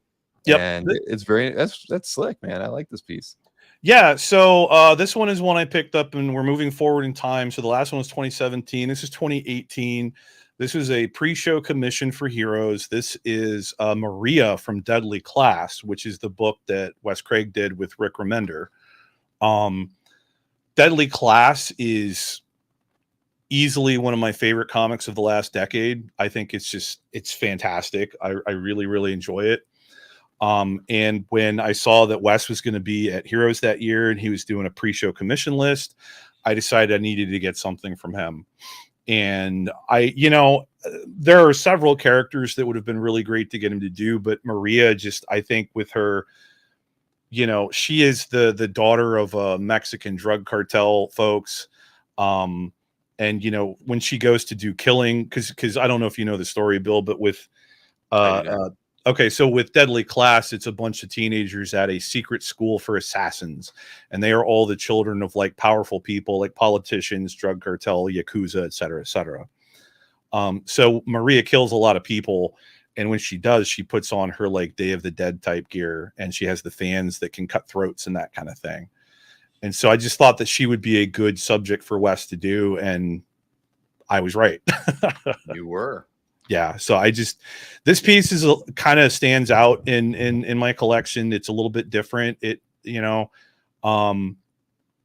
it's funny because this is actually the piece on my CAF gallery that has the most views. Is it featured? Is it one of your?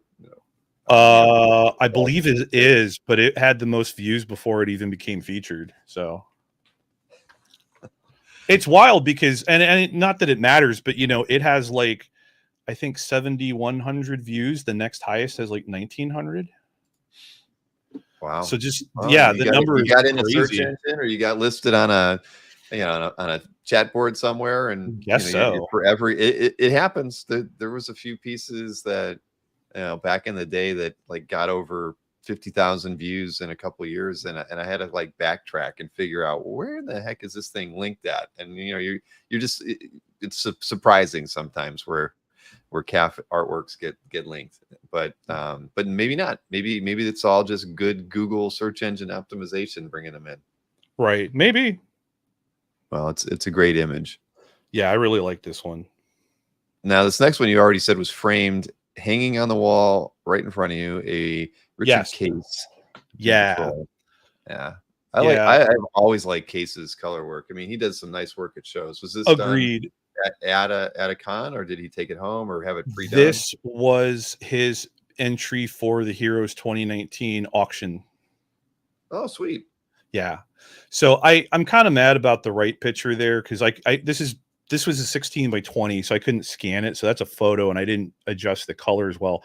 The framed picture on the left is a little bit more representative of what the colors actually look like. It's definitely very drab. But yeah, this one I put in here because this is kind of a milestone. This was the first time I ever went to an auction and bid on something and won it. And it was a weird feeling, you know. It was kind of wild. The art auctions at Heroes, I think this one I won in 2019, obviously. But I'd gone in like 2018, and you know, I sat in the auction, but I didn't participate because I was, I don't know, intimidated, scared, nervous, whatever. You know, a bunch of people spending a lot of money to get some really cool art, and I just didn't feel like I could hang with the big dogs, so to speak. But in 2019, I went and got a number, and I sat in, and I didn't know if I really wanted to bid on anything, but when this came up, I decided that I wanted it because it just, you know, the drab colors, you know, Cliff doesn't have the ability to emote because he's stuck in a tin shell, you know, but somehow he looks really, really sad in this image. And, you know, it's so evocative, and it has a melancholy about it. And, you know, I just think it's great how powerful this is. You know, it looks like he's standing in front of a wall where the upstairs neighbors had a leaky bathroom for the last 20 years, you know, and the way that the colors are running down the bottom of the board there, that it looks like, you know, somebody's been crying and now their mascara is running. Like, everything about this is just sad and depressing. But I like that because in my mind, you know, art is supposed to make you feel, and this one, you know, makes you question if you need to go get a hug or not, you know. But I think that's kind of cool, you know. Mm-hmm. Well, no, it's I've never won anything at the Heroes auction before.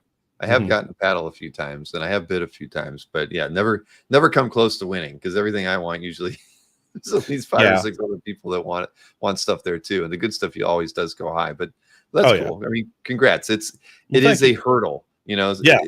Live bidding at any auction is, you know, I don't know. The thing is, when you're around people, you know, it's a lot easier. Well, yeah, and I was there by myself. So, funny aside about that, this is actually the second piece I got at that auction. There's another one that I didn't even really necessarily think that I wanted it, but I had been sitting there for like an hour and a half, 2 hours, whatever. And I was like, you know, I just want to participate. I want to bid one time, right? Just to feel like I'm a part of this. And so they bring up this cool piece. It's not on my CAF because it's another big one that I just haven't taken the time to photo yet. But it's this painting by Andrew C. Robinson of Dr. Strange and Dr. Manhattan. And one of them is saying something like, when it's your time, or something like that. It's a really strange painting, but it's kind of cool. But, you know, I didn't know if it was something I really wanted, but I decided to bid on it one time just so I could feel like I was doing something at the auction. I could say I bid on something, but I didn't win. Okay, whatever. So they're like, okay, we're going to start this piece at 1,000. And I throw my hand in the air triumphantly. And they're like, all right, we got 1,000 right here. Before they can even finish the sentence, somebody else had bid and like, we have 1,100 over here. And I followed the line of the auctioneer's finger to see where he was pointing. And it was some dude not 5 chairs away from me in the very same row. And I like leaned forward in my chair and looked at him and gave him the meanest stink eye ever. I was like, you couldn't even let me like bask in the one bid that I put in and whatever. And I immediately bid again. It's like I spite bidding. And then nobody else bid after that. And so I won that piece for $1,200.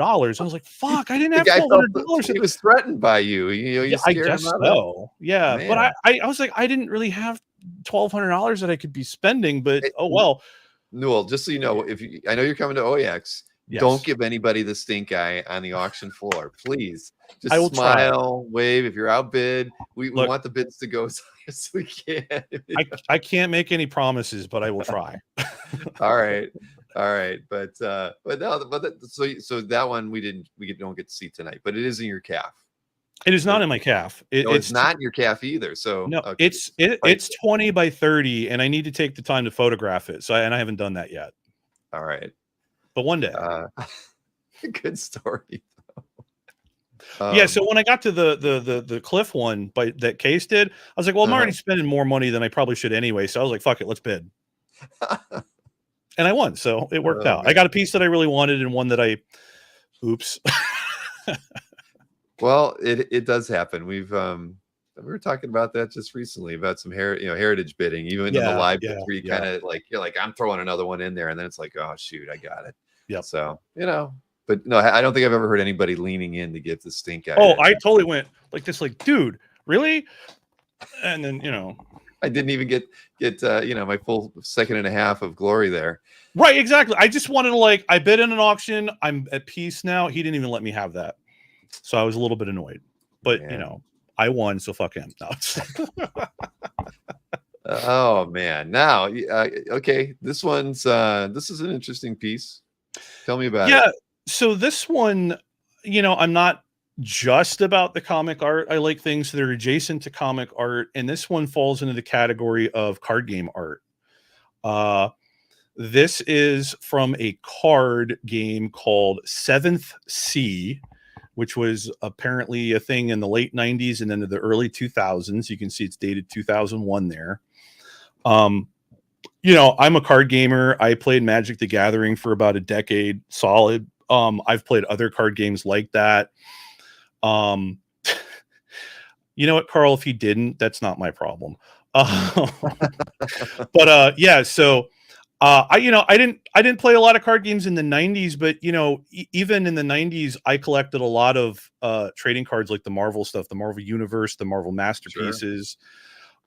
And so when Marvel moved into the trading card game market, I even collected some of the game cards, even when I didn't have anybody to play them with, just because I liked the art and I thought that they were cool. But I had never heard of this game Seventh Sea. And last year, so we're in more recent times now. Last year, I'm in multiple card art groups on Facebook, right? The big one is the Magic the Gathering card art group. But there's a few other ones. And the artist of this piece, Heather Bruton, had it up for sale in one of those groups. And I was just scrolling through Facebook one day, and it's the usual bunch of stuff, just people posting. And I scrolled right by this and I stopped because I had to go back. I was like, wait, what did I just see? And I see this really, really colorful, beautiful painting of this monkey with all of this jewelry. And I'm like, what is this? And I started researching it. And I was fascinated by it. And so the card title is Senor Ladrone, Second Mate. That's his name, Senor Ladrone. Ladrone being the Spanish word for thief. So he's Mr. Thief, the second mate. And apparently in the game, you took on the role of a captain who had a ship, and then you would build a deck with, cards to build out your crew and have equipment and stuff like that. And Senor Ladrone, if you had the right captain, could be one of the members of your crew. I don't really know much about it other than that, but I just thought this piece was really, really great. I love the colors. I love the blues and the purples and the clouds in the background. I love the oranges and the reds of the fur on the monkey. I love the way that the jewelry kind of glints and shines and all of that. And, it was at what I thought, based on what I've seen with Magic art, I thought the price that the artist had on this one was pretty cheap. So I bought it. And yeah. I'm super happy with it. This one's about 14 by 11, and the colors are even better in person, but you get a good feeling for what it is. And I just really like this piece. I think it's cool, and it's a little bit different, and yeah, so. No, that's cool. I had no idea it was card art, but yeah, you'll be happy. We had a Marvel card art exhibit at OAX last Man, year, and I know, and I saw some video footage of that. I'm so mad that I didn't get to go because it was all I recognized like all of that art from cards that I still have in binders in a closet somewhere, you know. sure, yeah. But yeah, Well, there's going to be more of that in year two. It probably, well, like double that. So you're all going to be right. very Well, I'm happy. excited. I'm super happy. Yeah, we haven't talked a bit about some of the stuff going on around the show, but I think anybody who's into the card art side of things is going to be very happy. Nice. So speaking of things that are kind of at least card art adjacent, is this next piece from Dan. Yeah. Yeah. So this is variant card art for Marvel Snap. So this is a digital only card game, but it does have card art. Like a lot of the art that they use for the base cards in the game is covers or, it's recycled Marvel art basically, right? Mm-hmm. So this, though, a lot of the variants, they have artists do original art. And one of the most popular artists, I think, by far is Dan Hipp. And he has this really great like animation type style. And he's easily one of my favorite variant artists. I didn't know who Dan Hipp was really until Marvel Snap. He does some variant covers like for DC and stuff. And he does prints and he does... he actually does some commissions and stuff now. He's just really amazing. And so he's one of these guys that will do an art drop on his website. He has a big cartel site. Yeah, Carl, I agree. Some of the Maria Wolf variants are very, very nice. But yeah, so Hipp has this big cartel site and he will announce on social media, hey, this Saturday at noon Eastern, I will be doing a card art drop. And he'll post like a picture of like a bunch of things that are probably going to be in the art drop. And the first time that I was aware of one of his art drops, I got on there and I didn't know what I wanted at first. And it was one of those things where things started selling out immediately, right? People were snapping them up. No pun intended. But I saw this one and I was like, okay, this is the one. I want this one. I have to get this because I've always kind of liked Man-Thing. I always thought he looked cool, and he's just so cute in this. And then the colors are great too.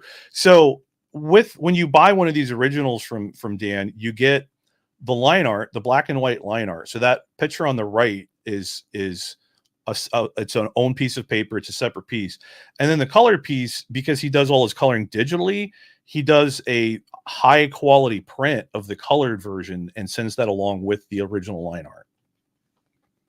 That's sweet. Yeah. And so I can't remember the sizes on these. The board that the black and white art is on is like 8x10, but it's only like a 5-inch square or 6-inch square or something like that. And then so the print is almost the size of the whole board that the black and white is on, but not quite.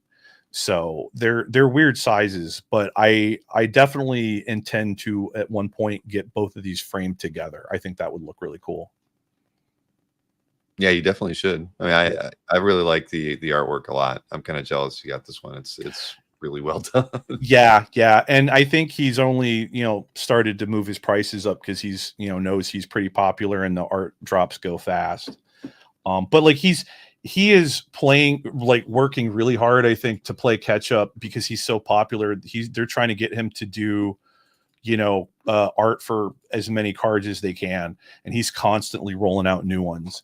And it's funny because there's an in-game mechanic where they added this thing called albums, and you can collect variants by different artists or of different themes or whatever.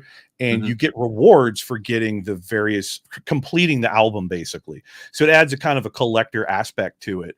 But it's also, some people complain because it's also a way to try to get you to spend money to get additional cards to complete the album and blah, blah, whatever. But Hipp has had like 3 albums so far because he's had that many variants in the game. That's deservedly so. Yeah. All right. Next up, Time is a Flat Circle. I've watched this series a couple times because it's just so good. Yeah. Oh yeah, the first season in particular, right? First season. Yeah, I can't say I really like anything after the first season, but the first season I've rewatched once because it was that good. Yep, I wholeheartedly agree. So this is another one I got last year. This is by Benjamin Dewey. I know him primarily from an image book that he did with Kurt Busiek a few years ago called, so originally it was called Tooth and Claw, but then by the third issue, I think they had to change the name a little bit because of copyright issues. And so it became the Autumnlands Tooth and Claw, which was a weird, like Jack Vance style distant future. The world is kind of coming to a close and magic has come back and all this stuff. And all the people are animals. They're like anthropomorphic humanoid animals. And then this one like astronaut guy shows up who is a full-on human, and they all freak out because the regular humans have been gone for like thousands of years or something. And it was a really fun book, and I thought it looked great. And Benjamin Dewey is a guy that I follow on social media, and so I know he does commissions, and he just kind of mentions it on social media. And last year he had opened his commission list, and I was immediately like, okay, I need to get him to do a Stingray for me. But I didn't jump on the commission list like the first day that it opened. I think I had just bought another commission or something, and so I was hesitating to spend the money right away. And so I sat on it. I didn't, order it right away. I just kind of sat on it. And then like 3 or 4 days later, he goes back on Twitter or whatever and says, "Hey guys, I still have a few slots open for commissions.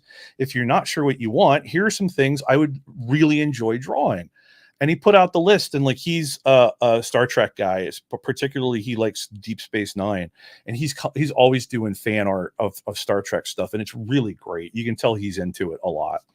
He's also into guitars, and he likes drawing musicians playing guitars, and that was on the list.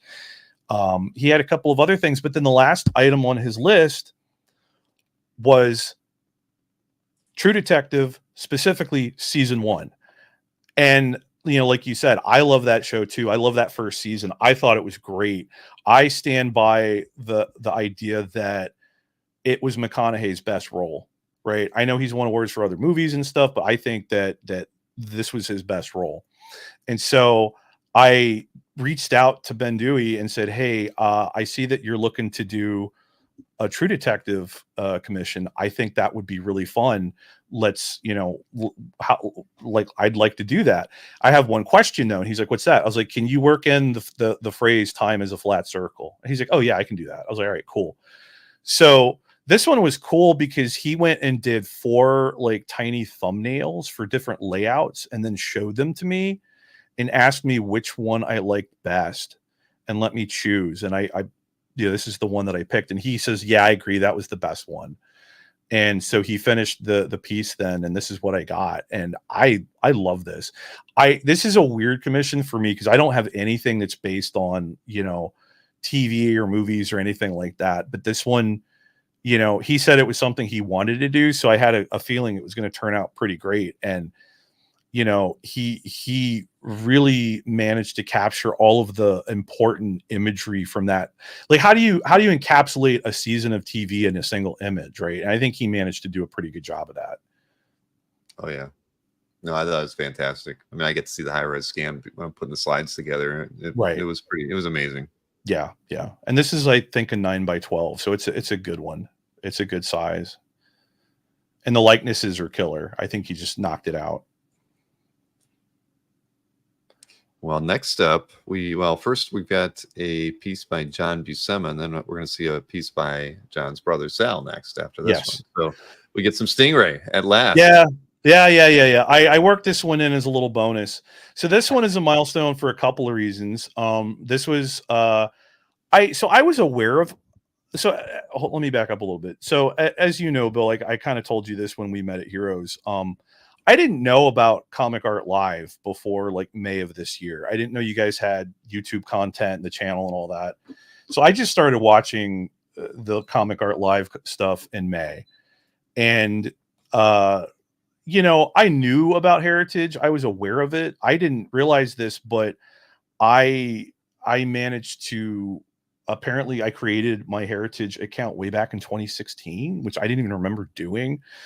But I bid for the first time on some stuff on Heritage over the summer after hearing you guys talk about it and seeing the CAF updates and all of that. and I won. I've actually won 3 pieces off of Heritage this summer, and I thought that was pretty cool. But this one is a published Stingray page, which I have 3 of now. And this is a John Buscema. It's an Avengers page from 1988, issue 289. And so I was super happy to pick this one up. And I don't know, this is one that you pointed out to me during the CAF update one week, Bill. I remember that. I'm sorry. Yep. No, that's fine. Or maybe I shouldn't be sorry. No, you shouldn't. Yeah, I got it. And it was great because this is the one, it ended on the week. When the last day was that Wednesday was the sneak preview night or whatever at San Diego Comic-Con. And so I don't know if that factored into it, and I managed to get a better deal because of that. But, you know, I had a price in mind. I decided I was not going to bid. If the bidding got to $500 on it, I was going to stop. And I think my winning bid, so before the premium and all that, was like $380, which I thought was pretty reasonable for a John Buscema Avengers page. I would be pretty happy. Yeah. Price. Yeah, without question. Yeah. But I mean, you're right. That's a good week. You know, just like what was it when I was while I was on vacation. But yeah, there's whenever you can get a show falling on a Heritage Weekly, that's always or any auction house really. I mean, that's an opportunity in the making. So $380 for this page is a steal. Yeah, and I feel like that the other reason that I got it for such a good price was it's the only characters on it are Stingray, Machine Man, and this one-off villain called Heavy Metal. But I mean, it's a fun page because you got Stingray and Machine Man flying in on that top left panel, looking all heroic. But then in the second panel, Stingray gets zapped, and in the third panel, he's taking a nap. So, not a highlight. How many other Stingray fans have you run into? Come on, tell me how many. At least one. At least one. Okay, so there could have been some competition for this page. Maybe, but you know, I managed to get it, and I'm super happy because this is the only John Buscema page I have. Yeah, exactly, Rick. Exactly. So I'm super happy with this one for several. I'm glad I pointed it out to you then because yes, I do remember that I straight up targeted you saying Stingray. You did. See, Alberto, it's not just you. That's true. Because I probably would, gosh, I could have picked any number of pages, but I think I saw that and I laughed. I'm like, oh my gosh, there's a Stingray. What are the odds? Yeah. No, and I appreciate it. So anytime you ever see one, if you want to bring it up, feel free. I will. Okay, so this one is just this one I liked a lot. This one is one I bought during a Dueling Dealers. I actually got this one from Albert. I've been buying a lot of art from the Dueling Dealers this summer, probably more than I should have, but it is what it is. But this one was cool because the first comic I ever read was Spectacular Spider-Man number 185. This is from Spectacular 193, so it's right in that time frame. And so my first Spider-Man artist, my first comic book artist was Sal Buscema. And this page is a great page from that time frame. It's a good Spidey example. It's got the Puma on it, which is a fun villain. And this is just a great page that had a lot of nostalgia value for me. And I was able to pick it up because it was on the show. So, well, hey, I'm never going to fault you for picking something up at Dueling Dealers. Oh yeah. All right, now I think we're exclusive to Stingray from here on out, though. Oh yeah, we finished the collector journey shit. So we're all Stingray all the time now. And where are we going here? Ian Bertram to get us started. All right, so this is one that I got on his commission list in 2020. Got it later in the year. So this is a pandemic special. So from 2014 to 2019 ish, I was primarily getting art at comic conventions, right? Heroes in Baltimore being the two primary ones, because I was going to those pretty much every year before the pandemic. So, but obviously during the pandemic, things kind of changed. There were no cons to go to. And so everything kind of went mail order, and commissions were a big thing that went mail order. And that year in 2020, I got on at least 2 commission lists, I think. And this was one of them. And man, this one is just cool. Ian Bertram is one of those artists that has an unmistakable style. It's mind-boggling and mind-blowing. And you look at it and you go, oh, that's Ian Bertram. It's it's visceral. It's literally like he likes to take his characters and put their insides on the outside, and it's just, I don't know, man. There's just something about it, and I love this one because it's not like your typical superhero art. It's not, yes, very visceral, Eric. It's it's not your typical superhero style. He's not in a typical superhero pose. He's got like a floating, I don't know, Jesus kind of thing going on, but he's got like the guts and the just the tubes. Like, I don't know if that's a weird organic internet growing into him or what it is, but it's very Bertram, but it's also clearly Stingray. And so I didn't really talk about it earlier, like how I decided on Stingray as my focus, but I used to just get commissions from artists of, like if an artist is going to be at a show that I was at, I just tried to pick a character that I liked, that I thought would fit their style, that would look particularly cool. And there's nothing wrong with that. It's just, I don't know. I felt like my collecting was kind of unmoored. It didn't have a focal point or an anchor or whatever, kind of holding it all together. And so in 2018, I started to kind of think about that and what I could do to fix that. Like if I wanted to collect a certain theme, I remember hearing about the guy that collects the trophy wall commissions. Yeah. Chris. Yeah. I don't know who it is. I just remember hearing about him on I think it was one of Felix's podcasts or something. But I thought that was super cool because I started looking them up and I was like, wow, that's cool. So I was like, if I was to collect something specific, did I want to do a theme? Did I want to do a character? And, like the first thing that came to my mind was like, well, I really like Spider-Man. I could just do Spider-Man. But like so many people collect Spider-Man, and I'm sure lots of artists have drawn Spider-Man hundreds of times and it didn't seem like it would be exciting for them, And so I thought about it and I thought about it. I think I even had a friend say, well, why don't you just get people to draw that Stingray character that you like? And I had like an aha moment, I was like, oh my God, that's brilliant. And that's kind of how I started doing Stingray, but I didn't really start getting Stingrays until 2019. And so in 2020, and in 2019, I thought I was going to do it as a sketchbook. And I got like 4 entries into a sketchbook, but then, COVID happened and I stopped going to cons. I didn't go to my first con after COVID until 2023, actually last year.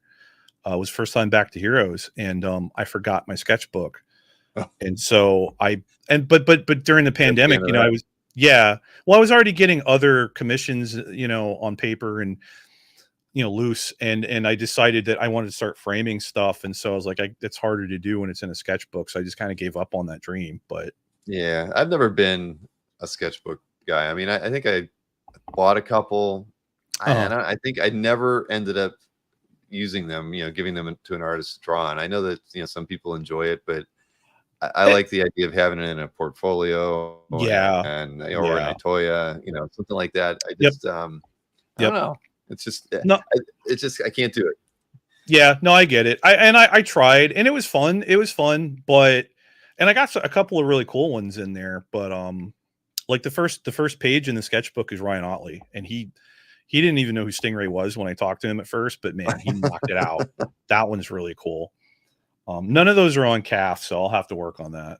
But yeah, so this was an early one that I got that was, my venturing into Stingray, and man, I love Ian's style so much, and I love that he did a Stingray that's purely Bertram, Yeah. No, that is awesome. Yeah. Okay. Now. Yes. This is go ahead. I love this one. When I saw it, I mean, again, it made me smile. Because anytime I can see the Submariner get him whooped, he's so into himself. And, yes. Yes, absolutely. You can't root for Namor. And I didn't root for him, and I went to his movie, and I still didn't root for him. But yeah, this is really nice, and I love Gabriel's work too. Oh yeah. So this is another one that I managed to get because I followed the artist on social media. Mm-hmm. Gabe was on Twitter one day and just said, "Hey guys, I'm taking very few slots to do commissions, specifically to do cover recreations." His word, not mine. But I was like, huh. And I remember the example that he showed was, I don't remember what issue it was, but it's a very famous John Romita Jr. X-Men pit cover with Colossus and Wolverine on it. But it was great. And I was like, man, let me reach out to him and see how much it would be, get the details. And he gave me a range and said, it would depend on, on the cover that you want, if you want all the lettering and all that stuff and blah, blah, blah. And so I said, well, I want Prince Namor the Submariner number 19, which is the first appearance of Stingray in costume and with the name. This was originally, yep, exactly. You got it, number 1. And this was by Marie Severin, the original. The Cox code. Yeah, so he wrote back and told me the price, which was not at the top end of the range, but it was kind of close. But then he also said that he thought that this one would be fun. And I said, yeah, I like it when the artist thinks it's going to be fun. So yeah, this is what he came back with. And it was funny because, we have talked about on the channel the difference between a recreation and an homage. I would say this falls into the homage category, but Gabe used the word recreation. But it was, the funny thing about that is he went out of his way to make sure that I understood that this quote unquote recreation would not be a slavish, ape of the Marie Severin cover. It was going to be in his style, and he was going to make some, tweaks to make it fit, his vision of this cover. And I said, no, yeah, that's what I want, man. I want a Gabe Hardman version of this cover. If I wanted the original, I could go try to find it, right? I mean, probably don't have enough money for that, but whatever. So yeah, I'm man, when I got this one, I was just like blown away. This is so good. And like the hand lettering, like to use a Berkeyism. Are you kidding me? Like, look at that. I mean, it's just so good. And then the corner box and everything, like, and even like the fact that he even like wrote in the whole the Comics Code Authority, the stamp, like just wow, everything about this page, about this cover is fantastic. And the grit on it, that gives it that kind of Gabe style, like I love it. Yeah, you did very, very, very well with this one. Yeah. So at the time when I got this, it was the most expensive commission I had ever gotten, and it was worth every penny. Oh, are we going to see some that are more expensive coming up? At least one, yes. All right. Now, this one, Kelly Williams, yep. is very, very colorful. Yep. I could see this as a backdrop to an aquarium tank or something. I think the fish love seeing this image as their back wall. Yeah. So this one is pretty great. It's and you have it in hand. Here, let's see. Yeah. Do you want to go on the camera and see? Because this is 18 by 24. This is wall power. Huge. Yeah. So this one is big enough. I felt like I had to show it off to give you a size comparison. Now, is how did you get on their commission list? I mean, or was it obviously they didn't preview this one? No. So this was a commission. He was a Cadence guy before they imploded, and I managed to get on his list like in, I think, January of 2023. I didn't get this one until like April of this year, but worth it. It was huge. It's a full watercolor painted. When I saw all of the things, how big it was, that it was full watercolor, and then the price that he charged, this was under $1,000 by a few hundreds. It was a good price, I thought, for what you get. And it's beautiful, man. It's so much color, so much beauty. Yeah, right, Marcus, exactly. What's Cadence? Nobody knows anymore. But man, they are way offline now. Yeah. And like the shark, right? Everybody loves the shark. I think the shark is great. Yes. Robert Berman says fish are friends, not food. Right, exactly. Yep. Correct. Stingray is a friend, not food. Correct. But yeah, I think Stingray looks great here. I love all the sea life, the colors, the ripples in the water, the dappling sunlight, the coral. Like from top to bottom, this one is fantastic. And the reason that the border is a little wonky in the corners on the photo that I sent was because this one is rolled up and mailed to me in a tube, and it is still not fully uncurled. So when I took a photo of it, the bottom was a little curly, but you get the point. Yeah. It'll Yeah. flatten out. Oh yeah. It's tough. Anything that's that size, everybody gets nervous. No Yeah. matter, even if you're going to put it in a cardboard box that's 4 inches thick, you're going to get worried about it. So Right. um, And this, it's funny because this is one of those ones where it disappeared from tracking for like 3 full weeks, and I got worried that it was lost in the mail. But then it magically appeared one night, and I was like, "Oh, thank God." That's been happening a lot lately. One of like what was it? Chris Norick's mystery sketch from Mannix disappeared for 2 weeks. That was, oh man, I forgot that it was the Mannix. I'm glad he got that. Yeah, but it sat in, as far as the tracking was concerned, it got to Orlando and just sat there for 2 weeks. Yeah. And I had another piece that I shipped of Brian Hitch's that got to a distribution center in Dallas and sat there for 2 weeks. Oh man. Yeah, well, I got my Hitch piece. It ended up where it was supposed to go, but boy, right. You sweat it.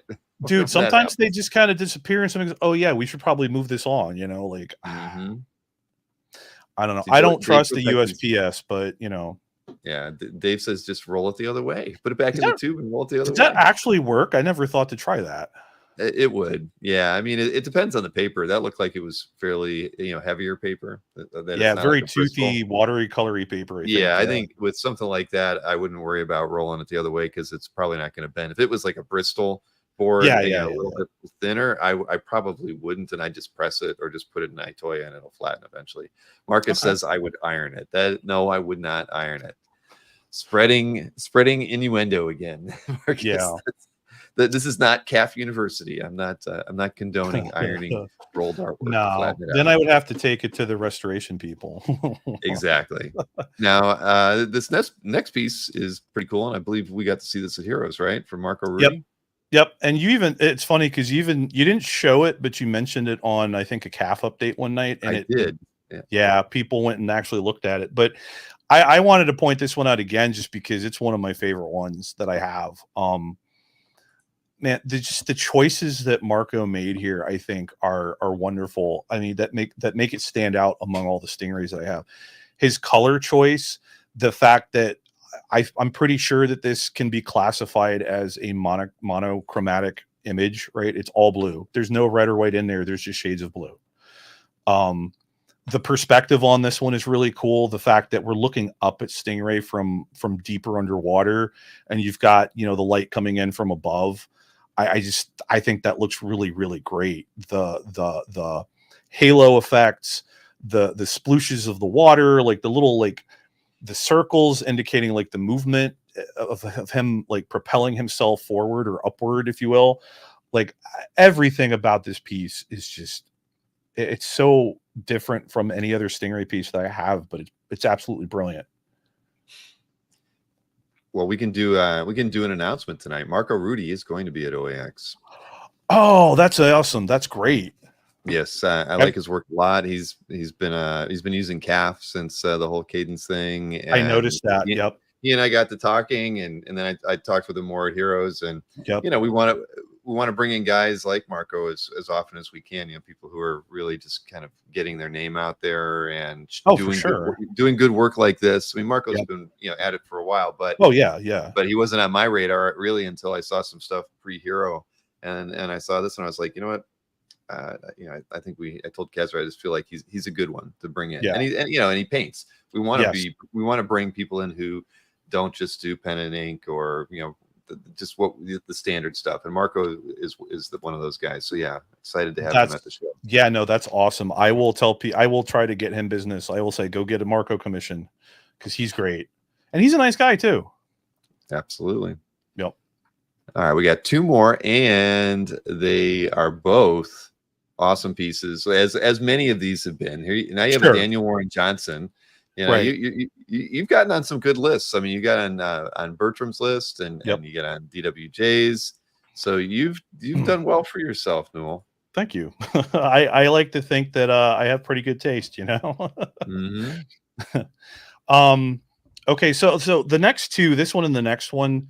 Like, if you were to point a gun at my head and say, what is your favorite Stingray commission? I would not be able to pick between this one and the next one because I love both of them so much for very, very different reasons. And, like, it could change depending on the day, depending on the hour, you know, like they're both freaking amazing, but for completely different reasons. But for this one, so, you know, I talked about the Declan Shalvey piece earlier and how that one taught me patience. Well, it was a good lesson because I waited 4 years for this piece. I got on Dan's list in March of 2020, and he finished it in, I think, May of this year. And I saw that he posted it on Twitter, and I about fell out of my chair. I was like, oh my gentle Jesus. You know, it's so good. And you knew And it was yours because it's Stingray, of right, course. So there's no way anybody else would ask for a Stingray. Well, and it's funny because I commented on his Twitter post. I was like, unless there's another Stingray commissioner out there, this must be mine. And Dan was like, yeah, I'm pretty sure it's yours. I was like, yay. so you know, the Kelly Williams one, I didn't know Kelly was on Facebook, but I have a friend that knows him. Kelly posted that one on Facebook. And that guy commented on it and tagged me. He's like, I think I know whose commission this is. And when I saw it, I was like, I'm 99% sure you're correct. You know, like who else is it going to go to? But okay, so this one, if it went to somebody else, I know you'd be giving them the stink eye so that they get out of your, yes, water. I would be trying to intimidate them. Yes, absolutely. If a Stingray piece ever comes up at auction at Hero, I want to see that stare down. Oh, I will go stand right next to them and breathe on them and be like, back off, buddy. This is coming home with me. But yeah, so okay. So this one, when I saw it on Twitter, I emailed Felix and I was like, hey, can I get this at Heroes? Because I knew that Dan was going to be there and everything. So and he wrote me back. He's like, yeah, it shouldn't be a problem, but it depends on if Dan brings it with him. I'm like, and I didn't say it, but in my head, I was thinking like, dude, you're the art rep, man. Can you like poke him and suggest maybe it would be a good idea for him to bring it with him? But he did bring it. And Felix also was like, you can take it home with you from here, but I need a good scan of it. I was like, no problem, dude. I got you. So I picked this up at Heroes, and that was when Felix was like, dude, this is awesome. Congratulations. And just so you know, Dan is probably retiring from doing commissions like this. And I was like, well, good thing I got this, huh? You know? So I'm stoked for that reason, but dude, this is so amazing. Like Dan really, his commissions are known for like telling a story, and I think this one is that in spades, right? Like, so, you know, Stingray, when you talk about superheroes, I've heard the theory that they should have a unique a silhouette, right? And Stingray doesn't really have that because he's just a dude in a skin tight suit. He's got a cape or wings depending on how they're being drawn, but like, I don't know that he would really stand out in silhouette. And because, you know, his primary visual identifiers are like the upside down white arrow on his face and the starburst on his chest. And Dan positioned him in profile here, so it's hard to make out either of those things. You get the cape and the wings to an extent, but they're like behind a squid, you know? But so if you don't know that this is Stingray, you might not know who this is, you know, but you get the sense that he's like communing with that orca. He's telling the orca that it's going to be okay, right? Like, I don't know if Dan knows that Stingray is the world's foremost oceanographer, but it feels like he maybe read that somewhere, you know, when he was looking up the character. And, you know, as the world's foremost oceanographer, you get the impression that he cares about the ocean and he would care about the life that lives there. And I think that this really conveys that. This image is filled with empathy and caring, and I love that. I think that's amazing. Like, he's not, you know, doing a superhero landing. He's not got one fist up in the air and just flying. You know, he's down here taking care of what he does and taking care of these animals. And then on top of that, you get, it has to be, I was talking to the Carls about this in Baltimore. I feel like it has to be intentional. you know, we typically read left to right, and we kind of quote unquote read images that way too. So it would be natural to start at the bottom left there with Stingray, right? You're led in by his cape, and you see his body there. You see the arms bent and the head bent down, naturally leads you into the orca. And if you follow the body of the orca back to that one on the right, it then would lead you up to the next one at the top, which is pointed to the left. And then you get to the flipper of that one, and you get back to the left side, and you start to come back down, and you see the actual stingrays there, and then that squid, which leans back into the stingray. So Dan is leading us fully around this image to make sure that we are taking in all of this sea life that he painstakingly drew on this page. And then you can go down, all the way down, follow Stingray's body back down to the feet, and go down and look at that beautiful line of like coral and grass and seaweed and stuff that he put at the bottom. And that's fantastic. I can't imagine that he didn't do that on purpose. Yeah, Scott, you're right. He operates on a different level. And then this thing is, you know, it's a classic DWJ image because it's covered from wall to wall with freaking the Zipatone. Like there's even little pieces of zip hanging off of the edges of the page in a couple of places that I think are kind of cool. Just because, you know, it's like that little like process thing where you get to see what he was doing there.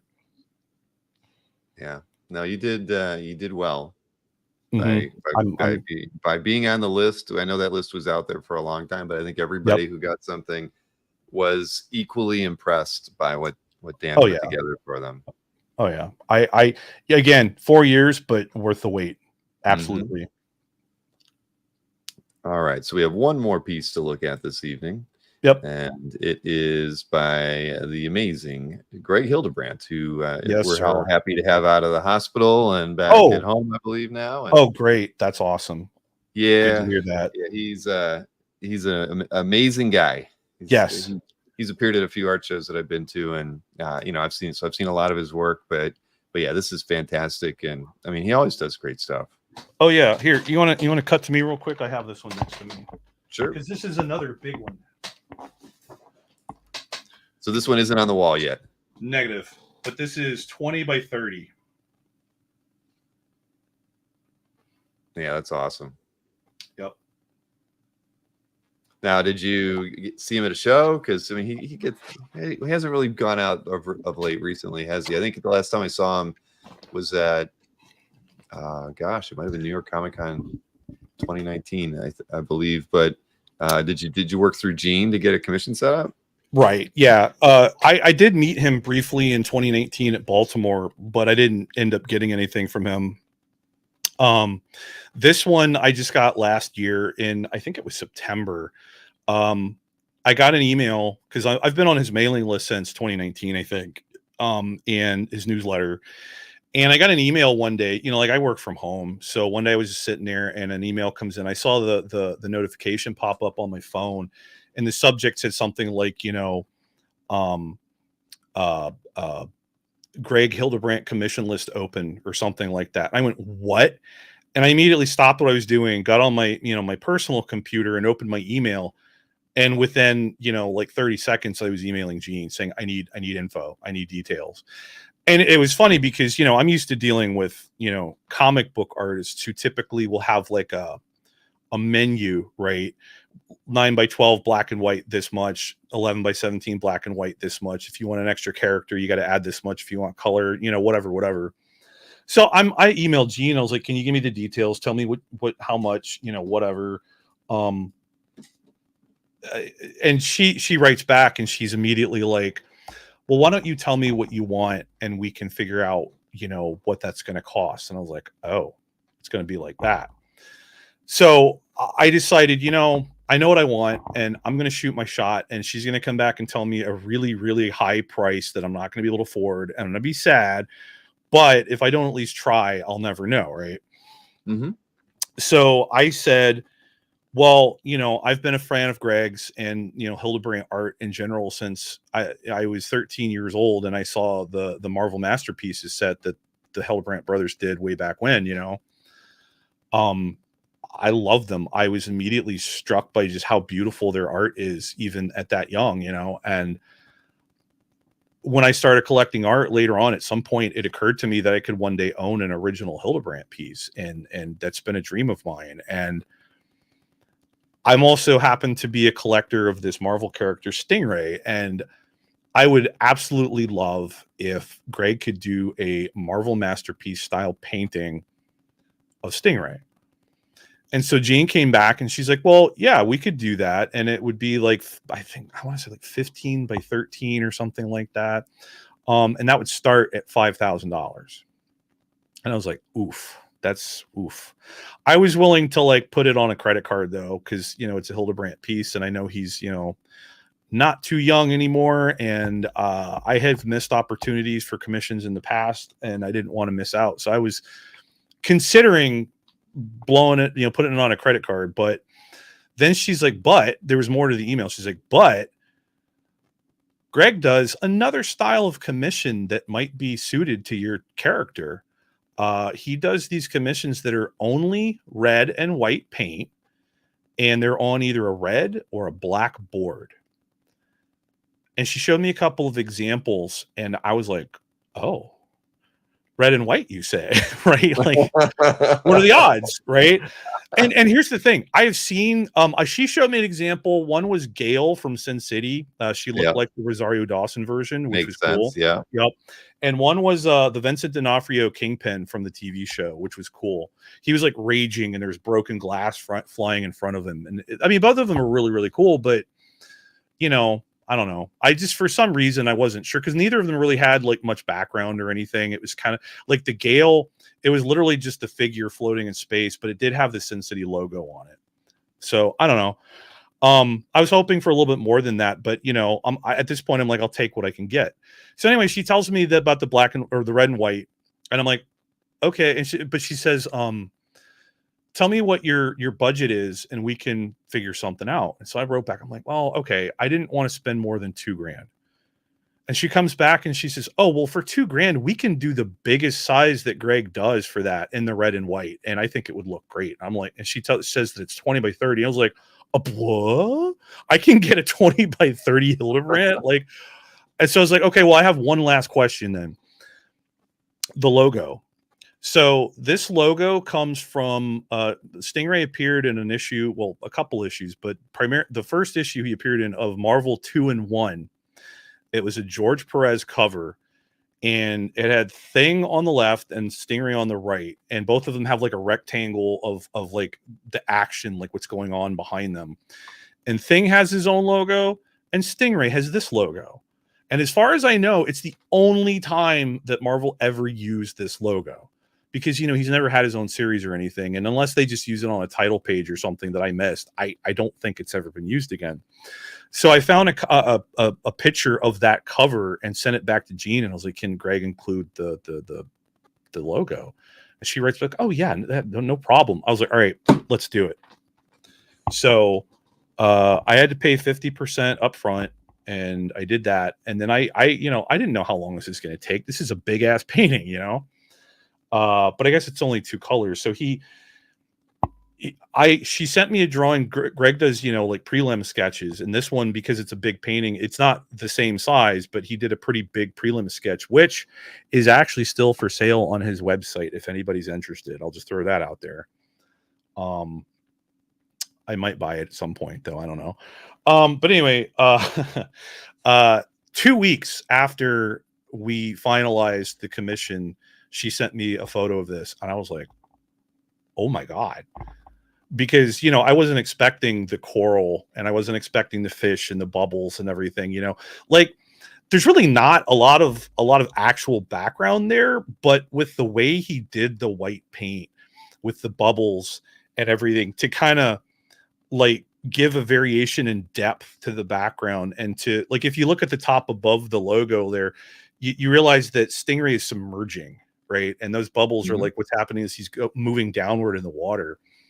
And I just like, yeah, lots of texture. And you know, like this is one of those things where like I'm not an artist, so I didn't think about that. But once it occurred to me, I was like, duh, like that makes total sense, right? When you look at it, because it's on the black background, in order to do like shadows, you just apply less paint and let the black show through. And when you want the brighter areas, you just put more red or more white paint on it. Like all the highlights are just a lot of white or a lot of red, right?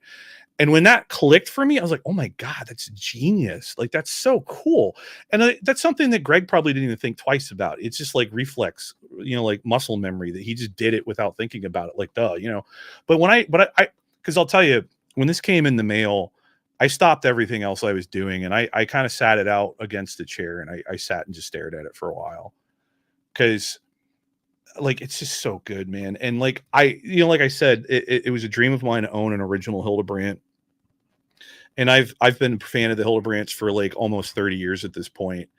And it's still, sometimes when I look at this, it like clicks in my brain, and I just start to smile like I own an original Hildebrandt. And not only do I own an original Hildebrandt, but I own an original Hildebrandt that is also a Stingray. Who else can say that?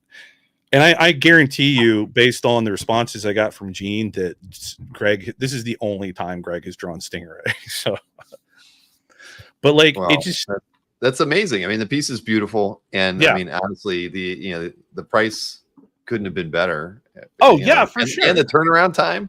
My goodness. Yeah, I thought it would take months, but I don't know if so. She kind of said in the email that he thought that this was going to be a good one to do, and I don't know if it's because he enjoyed doing it or what, but he turned it around quick, and I was very astounded. And it's one of those things, like, it's a signature of Hildebrandt art, the light and shadow, right? And that's on display fully in that piece. And I couldn't be happier. Well, you ended the whole set here with amazing commissions, that was the plan. Yeah. Well, okay. So that's why you numbered everything. Yep. That's how exactly. we got this thing down. Yep. But yeah, you did. You've done incredibly well. For somebody who's, I mean, you've been at it for a little while, but I mean, on the commission side of things, though, that's you've scored many. I've done pretty all right. Yeah, because I kind of got out of doing commissions just because and they were just I liked everything I gotten, but sometimes they weren't just the best of you thought you could have gotten, right? And that's why I just moved over to publish stuff, and I haven't really done too many commissions. I've done con sketches that that's different versus getting a full-on commission, but no, you continue to do really well. Yep. And I have a bonus one for you. I just got this at Baltimore. Let's see. It's hard to get it focused in. This is by Sean Chen.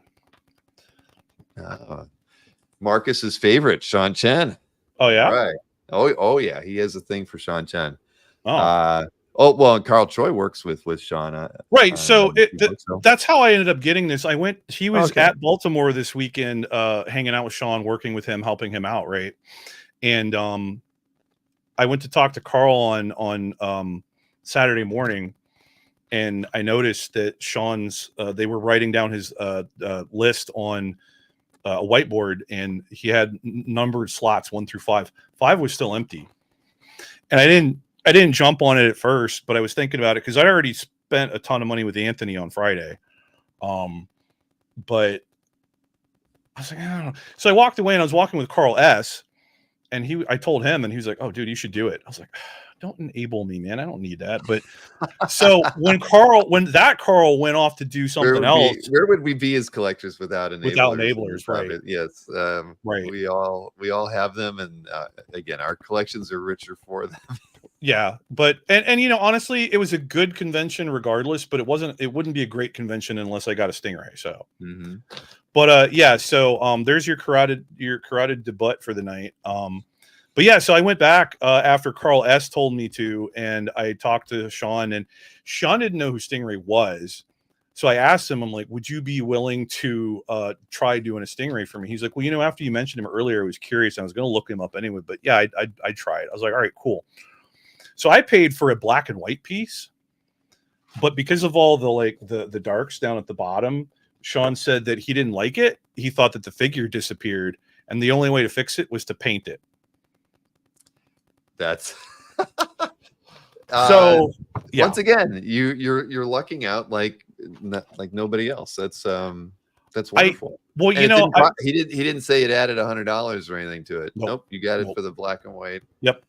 All right. I have to wonder though if that was not maybe at least partially a perk of being friends with Carl Choi, because when I walked over to talk to Carl, he introduced me to Sean. He's like, "Oh, hey, this is my friend Stingray. You know why they call him that? He likes Stingray's his favorite character." And Sean was just like, "Oh, okay." So I think maybe that helped, but you know what? It's cool. I don't mind. Well, that's a great way to end things tonight. But yeah, clearly Baltimore was a good show for a lot of collectors. It was really great. Oh yeah, for sure. And I want to leave you with a little tease, Bill. Okay. The thing that I am buying from Anthony, I'm working on it. We're doing time payments. I won't say what it is, but I'll say that when I get it in hand, I'll do a special weekly flip for you. Oh, cool. That would be great. We don't have enough of those. We always enjoyed those, but yeah, they kind of died out a little bit. But they're fun. I mean, I actually haven't filmed one yet. I really should do one. There you go. Now that my published X-Men folder got accidentally deleted on my CAF. There you go. You can remind everybody what should be in there. That's exactly right. You know what? I think I might do that. That's a good idea. Okay, yeah, I think I'll do that because I've been dreading going back and scanning them. I've got like half of them scanned, but some of the scans were just terrible. I the oldest piece on CAF was in that folder. Oh wow! So it was small. It was like one of my test scans. It might have been only like 400 pixels tall. Wow. Yeah. So it always needed to be replaced. So I've been looking at them. Time to upgrade. Right. Yeah, but a flip sounds like a good idea. Well, cool. So what are you thinking? Like it's going to be like a month? I mean, what are your time payments going on with 3 months? 3 months. Yeah. This is a big piece then. Pieces. Bill should be gifted a premium membership. Yeah, I think I have a lifetime premium membership.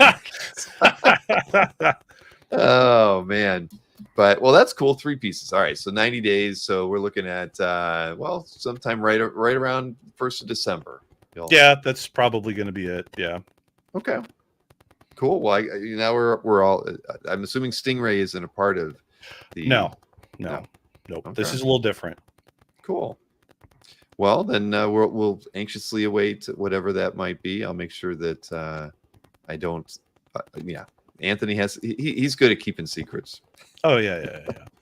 I mean, if he says it, that's fine. It's whatever. But I just think it would be more fun to surprise everybody with that, with a weekly flip, a special one. I like that. That's a good way to introduce.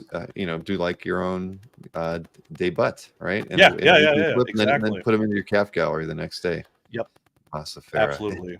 That would be if you're buying it from Mike. But Newell, this was a lot of fun, man. I enjoyed it. I think we had a good turnout most of the night. We had over 65 people watching, and even peaked at 70. So you're a great guest. I'm glad. Well, I made sure to tell people who are not art people, some of my friends, and I know I saw a few names in there. Eric, I saw Bob was in there if he's still around. I assume Matt and Charlie are out there somewhere. I didn't see them say anything though. Maybe Mr. Fountain was out there. I don't know. But Big Phil, hey Big Phil, it was good meeting you at Baltimore, man. Great panel. Did you have a photograph for him? Yeah, I had 3 that I got to him and Kazra. Kazra reached out. Yeah. Good. Yeah. Yep. Awesome. All right, man. Well, listen, I'm looking forward to seeing it at OAX, obviously. Absolutely. And seeing your flip in December or so. And I'm glad that you'll be able to shout the wonderment that is Mr. Rudy to everybody. Yes, so absolutely. I will stand at his table and yell at people for him in a good way. Buy Marco Rudy art. Exactly. Kind of no, he's a good guy, and again, it's cool when you see something that you really like, and that kind of influences other people. I mean, it influenced me for sure. Want to have him at the show, so yeah. And I was talking to the Carls. I might put together a Stingray portfolio to bring with me just to show off. We'll see. You should. Yeah. I mean, it's that's part of the fun of the show. If if people can bring a portfolio. I mean, there were people they didn't know we had a collector lounge. People were sitting in the hallway on the floor. So we've learned our lesson. There's going to be a lot of those standing like bar tables, those round ones, so that people can. Oh yeah, there you go. That'd be perfect. So we're gonna get a few of those in the main room and strategically position them throughout the rest of the show, just to make it easy for people to kind of take a load off and enjoy what's brought. Kazra, thanks you for coming on as well. No, anytime, Kazra. The Carls. The Carls. I sat between the Carls at Hard Rock. It was fun. I had to make sure that they didn't get too close because I was playing by time cop rules. I didn't want them to implode the universe. Oh man. Well, listen, you know, I'm looking forward to seeing you again, and yeah, this was a great conversation tonight, man. I'm looking. Well, I'm forward glad to you seeing enjoyed what as much else as I did. Yeah. And yeah, if we ever kick up a show where we need to have a couple extra guests on it, you know, for some kind of a roundtable, I'll definitely. Do you mind me putting you down on the list as someone who might join in? I would be happy. Yeah. Cool. All right. Well, everybody. I'm in the CAF army now. I want to support as much as I can. The CAF army. I don't think we've ever. Well, now we have an army. I you know, I love that. That's we've got a lot of other hashtags out there. CAF army sounds pretty good too. Well rendered. Well rendered. Exactly. I know. Well, there was another hashtag I saw earlier. I need to write these down when I see them because you know what it was? As soon as I saw Scott Wingo put in hashtag tentacles, I thought, you know what? I should be buying T-shirts for people that match the things that they've you know, left us weird memories with. Because Scott Wingo is the king of tentacles, as far as I'm concerned. Is he the one that brought up the hentai during the Japan art show? No, that was not. No, you know, and I didn't know what that was when we were doing that show. But no, he actually last year in 2023, James Siegel hosted these voting situations. I actually watched that recently. For the monthly sketchbook. And the first one that came out, we were asking the audience for what to vote on. And Scott threw out tentacles as a option. And of course, it's the thing that gets voted for. Of course. So Scott can never live that one down as far as I'm concerned. Fantastic. Yeah. So anyway, but yeah, no, but that's the fun of the channel, right? All the things that we've all the takeaways that we get. For sure. So man, all right, well listen, I'm gonna call it a night, but everybody, thank you for hanging out with us. This was a lot of fun. Thanks for coming, everybody. Obviously. And yeah, I'll be at it again tomorrow night. We'll have a regular Dueling Dealers episode. Oh man, Mike and Anthony. We haven't had one of those in a while. So I'm looking forward to hanging out with them. We're not doing any new memes or anything, but I think we'll work in some fun stuff one way or another. So have a wonderful night. And again, thanks, Newell. Yep, thank you. Good night, everybody.